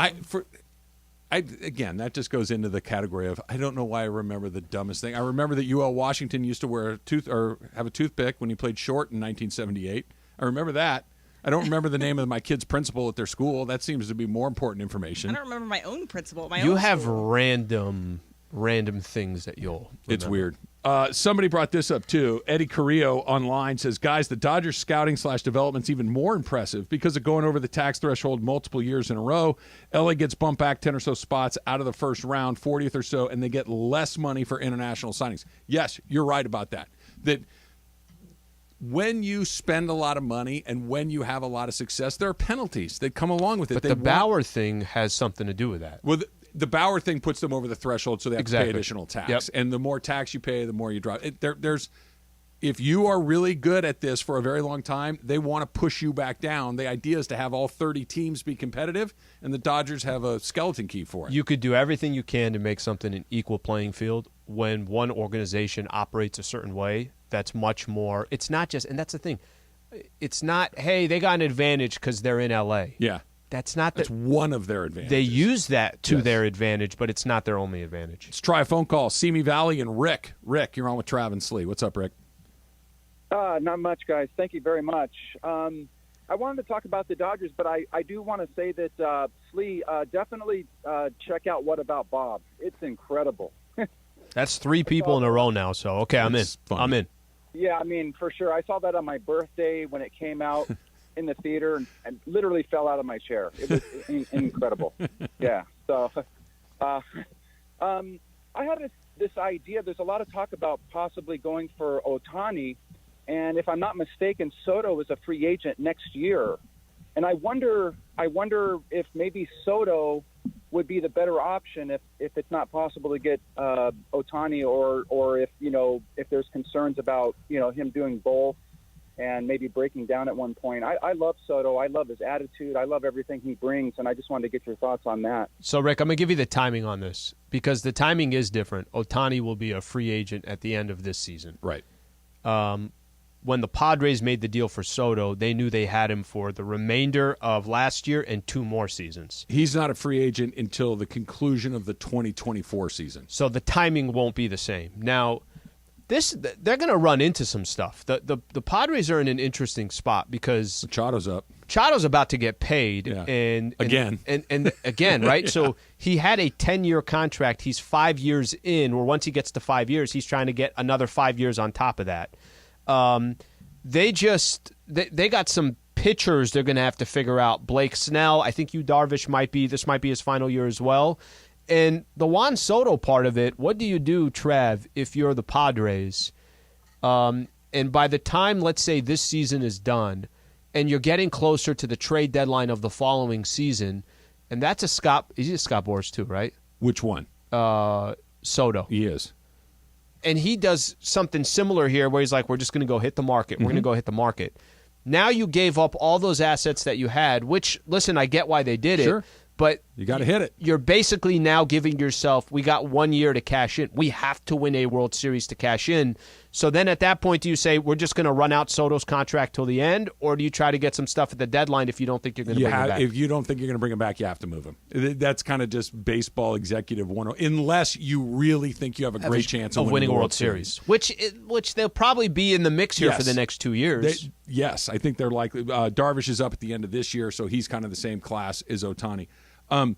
What he was talking about, go for Soto rather than Ohtani, I don't know about that. It's not a terrible idea. Here's where the Dodgers, they can try to get both. This is the point, that Ohtani is going to be a free agent. Maybe somebody can pry him out of there with a deal, but Ohtani's going to go where he wants to go, right? Like, let's just say, and I'm just making a ridiculous thing here. Let's just say the Pirates came in and said, look, Angels, we will give you our first-round pick for the next 10 years. We want Ohtani. Okay, fine. They can make that trade. They don't need Ohtani's permission. But Ohtani's looking at the Pirates saying, guys, I'm leaving the second. You're going to get me for 3 months. Go ahead. He has a tremendous amount of power in where he ends up. And if he wants to be in L.A., which there at least seems to be some buzz that he might want to be. Sounds like he wants to be on the West Coast. It does. That he actively avoided the East Coast when he came over here the first time. Then they could do it. And even if they miss, then they go after Soto the next year. And they go and offer the package. Or they wait for him to hit the market. That they don't have to. This isn't a... We got one shot at this to make it happen. This is the brilliance of what they've built. It's not a one shot. If we don't do it right now, this isn't the Raiders, okay, to use it as an example. The Raiders thinking about Aaron Rodgers like, yeah, we could do it, but we're going to be screwed if it goes bad for who knows how long. Well, you've already been bad for who knows how long. So why not go for it? This is your only chance to get a guy like this. The Dodgers... They get him, great. If they don't, we'll get the next guy. Well, I'll go back to, actually, I don't even think you have to go to there, right? You could say it's the Padres, that they had to do what they did to go get Soto. They had to. They didn't have a free agency in a couple years and pick the San Diego Padres. Probably not, right? The Bogarts deal, if the Red Sox are offering him 180, 200, the Padres know we have to offer him 280 to get him to come play for the Padres. That's the truth. Yeah. Yeah. And now, you win a few of these, maybe you do get that guy. Maybe it's not Juan Soto or Shohei, but it could be that other. It could be a Dansby Swanson, a Trey Turner, where it's like, you know what? That they second are pretty or third good. or fourth best free agent. That next best guy that is a pretty good guy along the way. Tua cleared concussion protocol yesterday. It's a month. It was a month since he was placed into it, and we don't have to relitigate what happened to him. We all saw it. And it was about the images in your head right now, images in my head right now of Tua during the season. We all saw it, and it was terrifying. And 2 concussions in the span of 4 days. It was awful. And then another one later. It was really very, very frightening. Tua Tagovailoa has $25 million in the bank. Is there any part of you, Al, that would make you go, you know what? I don't want to do this anymore. I know that this is what I'm very good at, and there's a lot of money available to me moving forward, but I can take care of everybody for a very, very long time with what I have. I want my brain in one piece, and you know what? I'm out of here. I'm not saying I would quit, but it would certainly be something I would think about. It's interesting, Andrew Luck, when he decided that he was going to retire from the NFL, kind of came out of nowhere. It's like, totally. What? What do you mean? Andrew Luck is he's going to stop playing football? And there have been some players that are not marquee names like that have decided. Again, they're not marquee names. They're not marquee names, but I'm going to stop playing football. Why? Because it's dangerous. I want to make sure that my family, my kids, that I'm fully there, whatever the case is. Tua's an interesting one because Tua and Herbert drafted same year, right? I think it was 6'7", 5'6", whatever their draft was.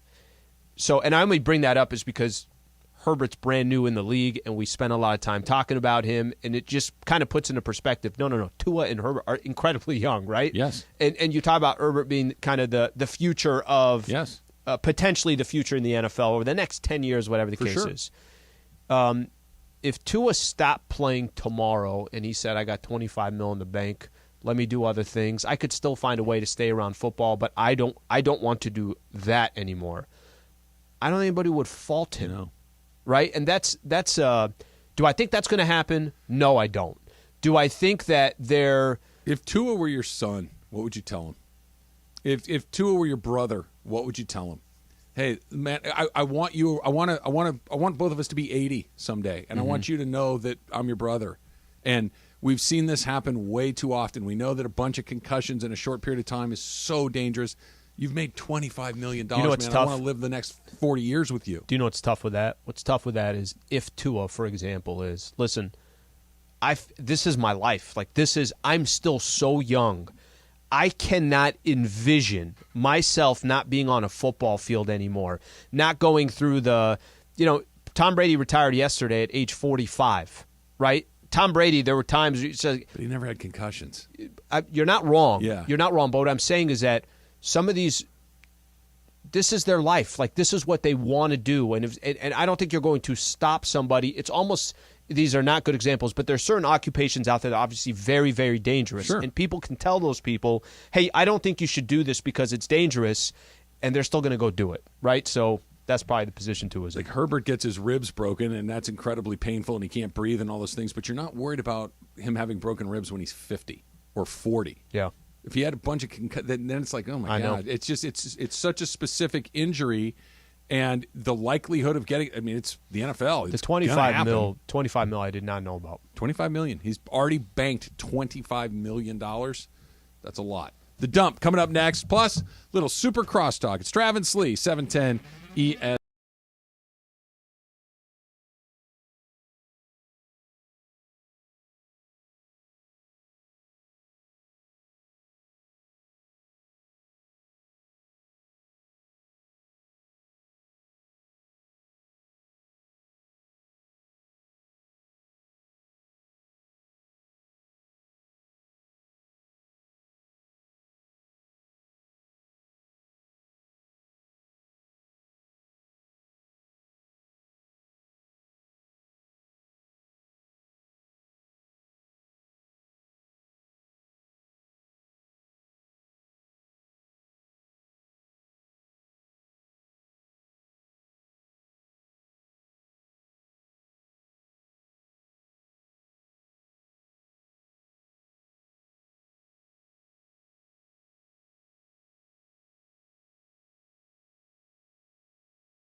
Still waiting on a call from Raider fans to tell me what it is that you guys do well. They're busy. I'm just curious, because if you can't tell me the answer, here's what we do well, then why haven't you made a move for Aaron Rodgers already? Because at least that's fun and awesome and interesting and potentially put you in a position to win some games. You asked during the lunch hour. Seems like not asking that time. much. Here's one. People talking about tanking for Caleb Williams. By the way, that's at least a plan. I was just going to. That's kind of fascinating. Can you imagine Caleb Williams in a Las Vegas Raiders jersey? I absolutely can, and he would be terrific. No question about it. That would be a great spot for him. Hey, look, he's going to be. What you don't want is him to end up in Tennessee or Carolina or one of those places like I don't know, Houston. Yeah, but you know what? With the NFL, I will give the NFL this. Man, you could be in Cincinnati. You can be in Kansas City. You can be a star in one of those smaller markets. Star power is. You can, but it's also more difficult because the Joe Burrow kind of juiced it. True. You saw Trevor Lawrence came in number one pick. Huge hype. They bet crickets. They had to get good for people to kind of jump back on board. But the get good thing, you're 100% right. But if you're good, I don't think he can churn that franchise around where the stigma goes away. All right. There's a petition going around, Slee. I don't know if you've signed it or not. But Travis and Jason Kelsey's mother, the Kelsey brothers, obviously are going to be playing against each other in the Super Bowl. Yeah. There's a petition to have her do the coin toss at the Super Bowl, and there has more than 15,000 signatures so far. What do you think? I'm not against that. Middle ground. She's going to have a jersey. I'm sure that's like Splice. They do that where it's like half and half. They'll make the... She's been wearing it for all her interviews and stuff, but I think that the Chiefs one is more prominent. But it's just like 80%. 2/3. It goes all the way to her shoulder. It's just a all sleeve. the way here. It's KC. It's just a sleeve of the Eagles. One sleeve. Everything else is jacked red and up. yellow. she's rooting for the offense, she says, because both her sons play for the offense. Sure, that's got to be okay. brutal. So this is it's unique. It's different. If you said that was going to happen, I wouldn't. I wouldn't be upset about it. That's the best way that I can put it. I'm not going to be standing here like, this is such BS. No, it's not BS, but it's also just like, it seems unnecessary. It's like one of those things. It's cool. Let's interview her for sure. Let's have a nice little 3-4 minute conversation with Mrs. Kelsey and see what her boys were like when they were younger and how close are they. But 15,000 signatures. Not They're a on lot. the way. No, it's not. It's not a lot. That should not be the determinant. Yeah, that's how we pick our next president. We just go 15,000 votes. If it said 1.5 million, I'm like, okay, people want to see this happen. I don't know. What, Emily? See if you can find out who did the coin toss when the Niners and the Ravens played and the Harbaugh brothers were coaching against each other. I'll find that out, but also it would be funny too to see if Miss Kelsey had to do it if they had to go to overtime, because then it's a lot riding on that coin toss. Okay. Do you think that she will never ever tell? Does she want one of those teams to win more than the other? I'm sure. She has to, right? I think it's Jason. Why do you think so? Because he doesn't have one? He's older. He does have one. They both have one. They both have them, so that's out of the way. Makes it a little I think easier. that the Eagles seem more like a flash in the pan than the Chiefs that are going to be there over and over again. So I think she might want Jason to get one, but I don't know. Look, we love all of our children, but you like them differently at different times. That's just the way that it goes. And it's not static. It's not like you have a favorite one that's your favorite one forever. It's like college football, basketball rankings. They move up and down. I'm trying to see here, and was it Aaron Nola and Austin Nola? Austin and Aaron. So they're playing each other. It was Phillies Padres in the NLCS, and they kept showing the dad. And when it didn't matter who did what, zero reaction. So even if probably high, Aaron Nola was pitching a great game or whatever the case is, even if Austin Nola would get a hit, he'd just be like this, just nothing, just stoic. I was stoned. I couldn't do it. Also, the Harbaugh one was just a ref. It wasn't like a special. I think Billie Jean King did last year's at the LA one. Do you know why it was just a ref? Because he only got 7,500 votes in that petition. We're up to 15,000 here. Yeah, that's a number they're going to want to take. Until that thing gets into at least six figures, take the number down. You can put the petition up, but take the number down. Today is the anniversary of the show O.J. Simpson, Made in America. That is the FX show that had Vinnie Barbarino as Bob Shapiro. It had Rod Tidwell as O.J. Simpson and Ross from Friends as Bob Kardashian. That's right. Yes. How were you? I was so entrenched in that. I know that you've kind of said this before. When it's something that you feel like you already... Are you telling me anything new? Or do I already know Tom Brady and Derek Jeter and some of these others? Or even The Last Dance? I don't know where you were on The Last Dance. Just this one, I remember as a kid, but I was probably, 10, 11, something like that.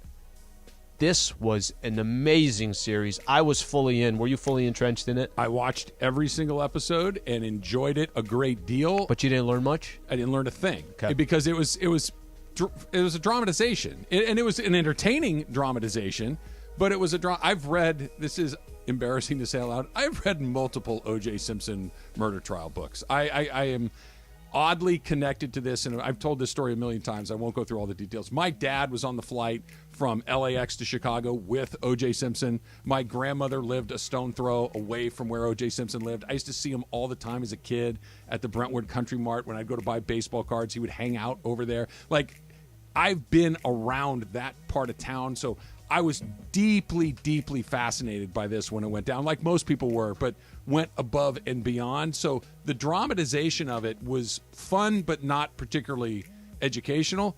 O.J. Made in America was like I didn't know anything about the case. That was nothing but an education, nothing but, hey, this is why this thing went the way it went. This is what about race, about celebrity, about the LAPD, about all of that. That's the part of that was awesome. That was the one that, for me, if you're just kind of diving into OJ, that's the one. It's funny. Not Vinny Barbarino.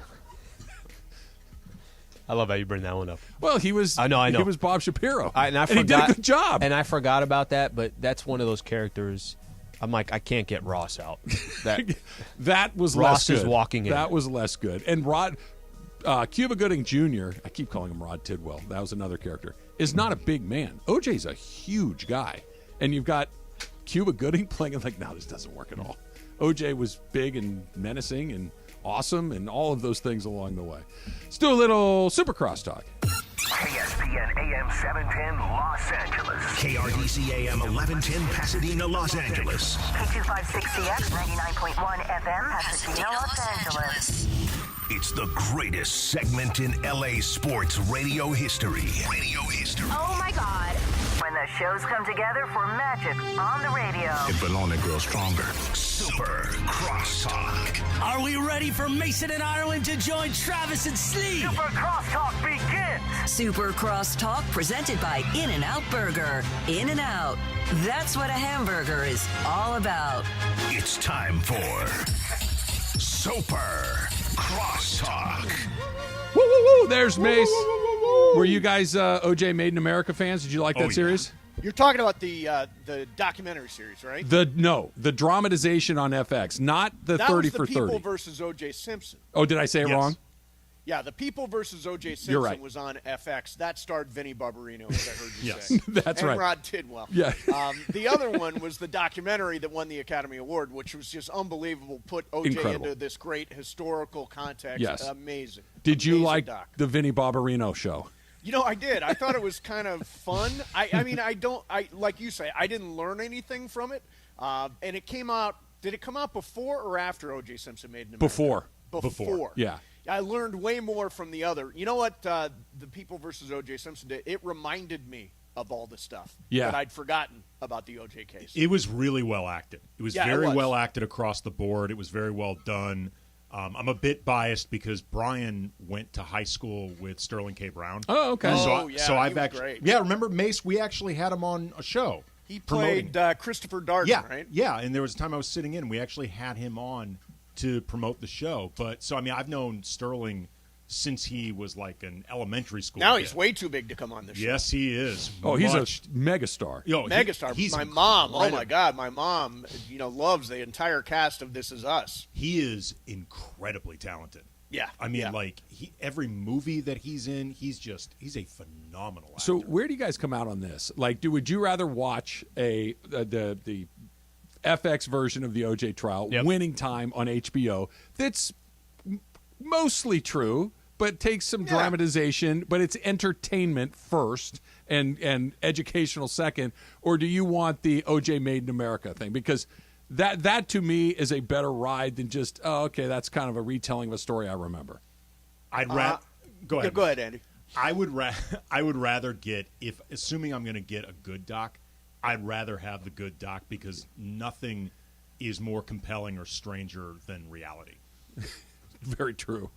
Although I'll tell you, can I counterpoint real quick? Sure. I was just going to say I got a little OD'd on basketball documentaries. They all came out at one time, and I did like Winning Time. I thought Winning Time was fun. I thought People versus O.J. Simpson was fun. Yes. Documentaries generally aren't fun. I was more glued to Winning Time. which is kind of funny between some of those. And I wouldn't think I would be, but I was glued to Winning Time. But, however, go back to The Last Dance. I mean, I was watching those. Even though I kind of knew a lot that was going to happen, I was glued to that as well. Yeah, so The Last completely Dance different. was a trip, too, because it came out during the pandemic. Oh, and, yeah. And it's so hard to separate whether it was good or not from whether or not it was the only thing new We were on TV. desperately looking for Yes. stuff to talk about. I can tell you right now, were it not the pandemic, I'd have tapped out. Would you really? There's only so... Honestly, Michael Jordan's not that interesting. He's actually not that interesting of a person. Like, there's more stuff that surrounded Michael Jordan that was interesting than Michael Jordan himself. So I want to split that hair for a sec, because I agree that Michael Jordan's version of Michael Jordan is not interesting, and that's what you got in The Last Dance. That his version of his history is kind of what I know, plus add 10% more bad guy. Right. Okay. Everyone else's version of Michael Jordan, I think, is incredibly interesting. Sure. But well, the other person's version of a person is always more interesting, right? Because actually, I saw that Whitney Houston film the movie, a couple weeks ago, the movie, which I thought was really good. It was a pretty unvarnished. It was the estate that did it, but it was a pretty unvarnished account. It had her. Fluid. She had a girlfriend at one point, and she was on drugs long before she ever met Bobby Brown. So that was a version where the estate kind of told the story, warts and all. A lot of times you'll see a cleaned up or a sanitized version when it's autobiographical instead of somebody else doing it biographically. The pandemic, I think, threw off our smeller a lot, because we were watching. We watched Tiger King. I was just going to say, Mace, that we, as a country, Yeah. watched that and were deeply invested in breaking it down day by day. Tells you all you need. How to know. much Fernando did you watch during COVID? When COVID was going on, I'm a DirecTV customer. The Dodger channel was not on DirecTV as it was going on. Oh, that I think it happened in the middle of the pandemic. Right. Or no documentaries. There were I didn't have whatever it is, Spectrum. I didn't have it, so I couldn't do it. I was not fully abreast of Fernando at the time. I would watch it every day. I mean, like, there is a reason that, for example, Schitt's Creek took off during the pandemic. That show had been around, but we needed on Pop TV or something. We needed positivity, yeah. And it was happy. Yes, and they all. And it's really well done. It's a fun show, but like, I don't know if that show, if it had come out 2 years earlier or 2 years later. Same with Ted Lasso. I don't know. I don't know if that show would have hit the exact same way. Well, think about it. And Joel McHale did the Tiger King revisit, and I like Joel McHale. I think he's really funny. Yeah, he's very funny. I think so too. But 10 minutes into that, you're like, no, I don't need to see any more of this. This you know what's weird dreadful. about it? We now, how much do you remember about Tiger King? Very Probably little. too much, right? Not that much. I mean, you remember some of I the remember details. He but ran for mayor. Mullins. That Carol Baskin Was- had a husband yeah, that went disappeared. Right. Okay, Led that's him where to I the wanted to lines. go. Yeah. Remember, Carol Baskin Yeah. fed her husband to the tigers. Allegedly. That was the very, very popular theory. Her husband, I had this on my prep doc for a while now.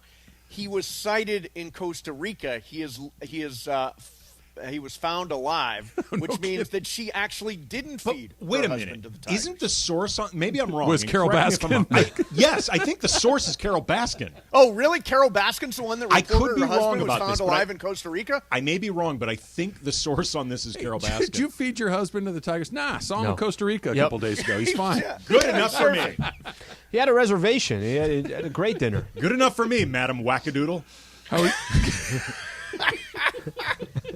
So, anyways, I got this great yard furniture, and I'm telling you, it has a lot of How much you want for it? potential. It has a lot of potential. Mace, I'm going to take it that you're not going with a U-Haul to somebody else's house to pick up and pay for. Yeah, no, their not doing furniture. it. But I do. I've got this. It's great. It's wood, and it just needs to be refurbished. That's it. Well, and then it's like brand new. and- Susan, are you out there?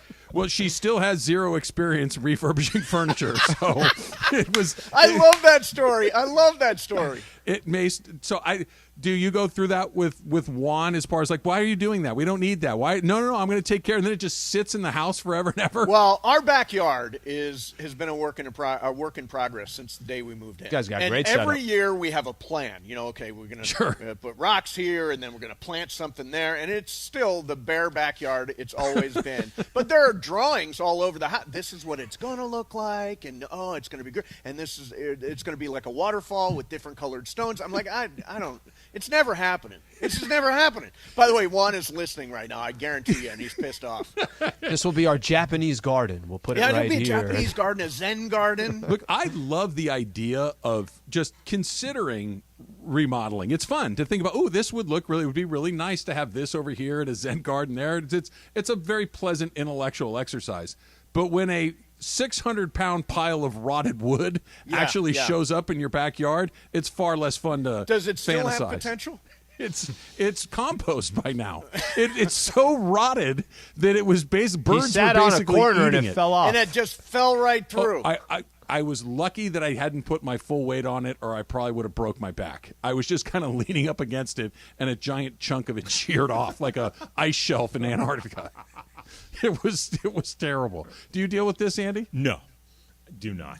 I all the wood at my house is usable. Does your wife show up with all the wood things at like my house is usable? Yeah. Does she ever show up like, what are you going to do with that?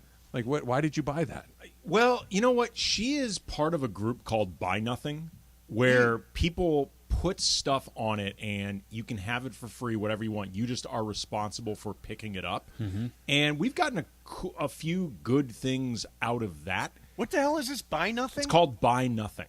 Okay. So people want to get rid of something, but they don't want to. No, it's not a loaner program. It's a take it program for free. It's just, you need this, you come get it. As long as you want to come get it. We're having some difficulty, though, right now, because the place we moved into, the backyard is nice, but it's smaller than the one we had, so it doesn't really fit What the you had? trampoline that I had before. Like, it fits it, but it Takes doesn't up all fit the it space. functionally. Yes. So the problem is I'm trying to get rid of this trampoline, but I don't know how to disassemble it. So I need somebody to pick this 8-foot trampoline up. Okay, but can't you? So she's okay with you getting rid of it? She wants me to get rid of it. Okay, she has patio trampoline. furniture. Isn't that? Hey, Trav, you've got the Silverado now, right? I do. Oh, How do you you feel can about probably pick up the trampoline. Yeah, well, No, he's gonna I've rent seen a the U-Haul. episode of The Simpsons where Homer gets one. I see how that one Oh, this ends. has netting. It's totally safe. Andy, did you ever hit the tramp? Yeah, you know what? During the pandemic, when I would not go to the gym, obviously, because everything was shut down, I used to, jog in place on the trampoline, low Really? resistance, for 30 minutes to an hour. I would have liked to have every seen day. that. Yeah, I wish there was video of that. Neighbors were just looking over the fence. I don't care what they think. I'm secure with myself. There goes that Kamenetsky guy running in place again. It's actually a good workout. That grown man is on the tramp. What is happening? What's it called again? Buy Nothing? Buy Nothing. Buy Okay. Nothing. If you gave me your login, and I went and posted multiple plastic bins full of sombreros, would somebody come and pick them up from my house? Yes. Because I have that. Absolutely. Absolutely. You have multiple bins of sombreros? Sure, Yeah. Mace. Don't you? Everything you need, buddy. Yeah. He's got it. What do you mean? Why do you say it like that? Are they for when you watch the Fernando documentary and you Yes. throw Throws them them in up in the the air. air? As Scully said. We don't have Spectrum. I will All tell these you. sombreros and So no Spectrum. my daughter is 19 years old, 19 and a half, okay? She's Right. a sophomore in college. Those sombreros, and there's maybe 30 of them, okay, are from her 5th birthday. She had a Dora-themed party where the kids wore sombreros and played games and stuff like that. She's almost 20. They're from her 5th birthday. Wow. Haven't been used since, Yeah. but they still exist in my garage. Mace, you never know. You never know at the Roger household could come when something could come up. Does the table make more sense now? Yeah, table does make sense now. Table does make sense. So is the Kelsey mother going to get to flip the coin at the Super Bowl? You guys signing the petition or not? Oh, that would be fun. Yeah, I kind of in. I like it more than you did, Travis. You're like you kind of brushed it off. Yeah. I actually think it would be cool to see Mom flip the coin. I wouldn't be like outraged if she did it, but I don't. You're not gonna be outside. Like, with I'm a not sign. gonna. I'm You're not gonna gonna sign say. the counter petition. He's not telling everybody. Everybody, shut up for a second. The coin toss Mrs. is coming. Kelsey's getting ready to throw the coin. It wouldn't be one of those sort of starts petition.org. He's so outraged by this. Yeah, it just feels. I don't know. Two rivalry organizations trying to get her off. Why not create a moment for the family beyond Yeah, this it's a game? beautiful family moment. This doesn't happen. That's fine. I'm happy. I'm okay for the moment for the Kelseys. I just am not going to actively participate to try to get it to happen. Go sign it. Sign it. Do it. You do it Oh, first. Confirmed. The source on Carol Baskin's ex-husband being alive and well in Costa Rica is actually Carol Baskin. Oh, it's Carol. I'm going to need a second source on this. See, Like all good reporters. I need a corroborating witness on this one. There seems to be none. Wow. I'm not kidding. And here I was going to run with it as a story. I just saw it as a blurb. Hey, Carol Baskin saw her That's all husband you in needed. Costa Rica. It's like Hashtag free Baskin. Is consider the source. Is Joe Exotic still in prison or is he out? Do we know? I don't know. I have so lost track of him. Because there was a moment. I think where you he guys was are right. lobbying to get COVID out. definitely had us watching all those. Oh, it has watching so much crap. It had some iconic moments, right? When they emptied that dump truck full of expired meat, they're like, "Oh my god, what am I watching here? This is not good." I remember trying to talk my mom and dad into watching it, right? And my mom and dad they're in their mid 70s, but they're pretty contemporary, right? They're not like your typical older folks. They're pretty contemporary and modern. They watched it for 30 minutes. Maybe they're like, "We're out. This is the dumbest thing in the world. I can't believe you and people like you are watching this." They immediately cut me loose. Still in prison. He was resentenced to 21 years in prison in January of 2022, so he's going to be there a while. He just did his first interview since being nice. resentenced. From inside prison. With whom? Joel McHale. Who had that? Who had that exclusive? I can't tell right now. ABC News is the article. Have you guys seen What About Bob? Oh, yeah. Yeah, it's Okay. a great movie. All right. We were talking about Groundhog Day Yeah, today. I know. Favorite Everybody Bill recommended Murray's. it. How do you not see What About Bob? Haven't seen it. Yeah, I got to get in there. It's great. It's Dig in. terrific. It's very funny. Yeah, it's and like DeMarco said, if you kind of watch the movie through the eyes of Richard Dreyfuss's character, it's less fun because it'll drive you crazy. Do you guys have a different favorite Bill Murray movie? Groundhog Day. Bill Murray Groundhog Day. movie. Your Groundhog Day. Let me Nobody see. picked Kingpin, which surprised me. I love Yeah, Kingpin's good. It's What's not that really character's about that name? movie. Earl. Yeah, Earl McCracken. Earl McCracken. Yeah. Yeah, no. Big Earn. Big Earn. I love Kingpin. The way his hair swirls is just remarkable. Mace. Yeah. Oh, no, sorry. We were talking to DeMarco about DeMarco's in a full. He's training as if he's got a Super Bowl coming up I in heard March this. or something. Yeah, you keep disturbing his training practice. Exactly. Do you have a partner or no? Because yesterday we thought it was Cap's dad, and then we thought it wasn't Cap's. Is it Cap's dad, or you don't know we've yet? got a little debate on that. I think it should be Charlie Kaplan, Cappy's pappy. Now, Hey, on the Mace. other hand, Hey, Mace, I think I got something here. Hey, Mace. Bergman thinks, I don't want to put words in his mouth, but he thinks Cappy's pappy is a nobody and nobody wants to see him play. Is that Is that the words you're trying to avoid? Jeez, Berg. I don't want to put words in his mouth. You don't want to put words in my mouth, but you're going to just go But say he's a that. nobody. Berg, was that quoted? I think Who's the source? I think that people know who he is as like Kaplan knows who he is. Yes. I don't think a lot of our listeners know who he is because hasn't been a part of the shows yet. So maybe this can do it. But he's not a nobody. Well, He's a you did use superstar the at word- Delta you Del one Boca time used Vista's the word Phase nobody. 7.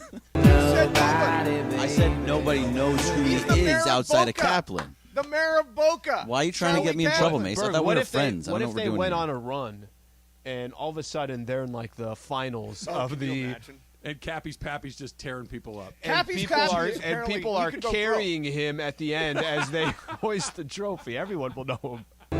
I mean, you know Mason and his athletic ability. That's not happening. Hey, no, Cappy's pappy's doing all the work. You're just going to stand there. You're gonna I'm hang out playing on the the baseline. baseline. Cappy's pappy's playing He's the standing net. behind him. Right? He's like, all right, you To get get out that of one. his way. Yours. You.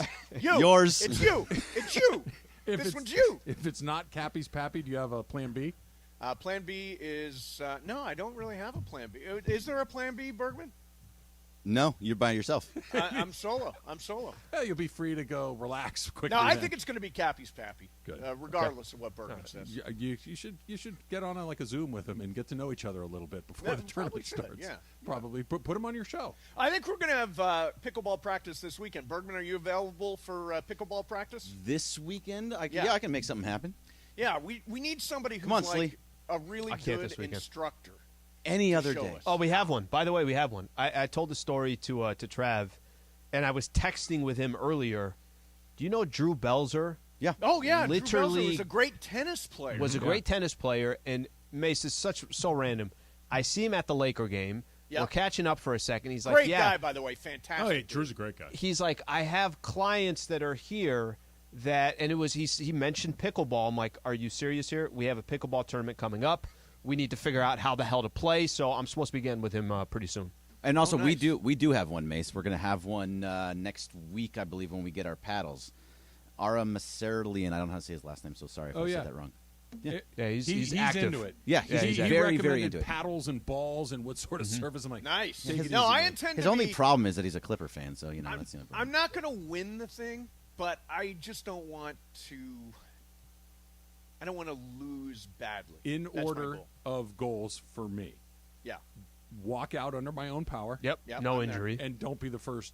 There you go. That That sounds like a good plan. That is the goal for Travis. Who's your part? Oh, you guys are playing together, right? I played a little he's bit. actually playing. I'm playing. Yeah, I've taken it upon myself to try to learn the game a little any good? bit. No, I'm not. Somebody going to go out and scout him? I played a little bit with my buddy who's much better at it than me. He kicks my butt, and then we sit there and talk for a while. It's just baby tennis, right? It's almost a perfect hybrid of ping pong and tennis. It's like halfway in between those two things. Yeah, I intend to be credible. That's a good word. That's Yeah, the third credible. thing. Don't get hurt. Don't get hurt. Don't be the first one credible. out. Be Yep. credible. Super Crosstalk is brought to you by In-N-Out Burger. That's what a hamburger is all about. Mason and Island's next. We'll see you tomorrow.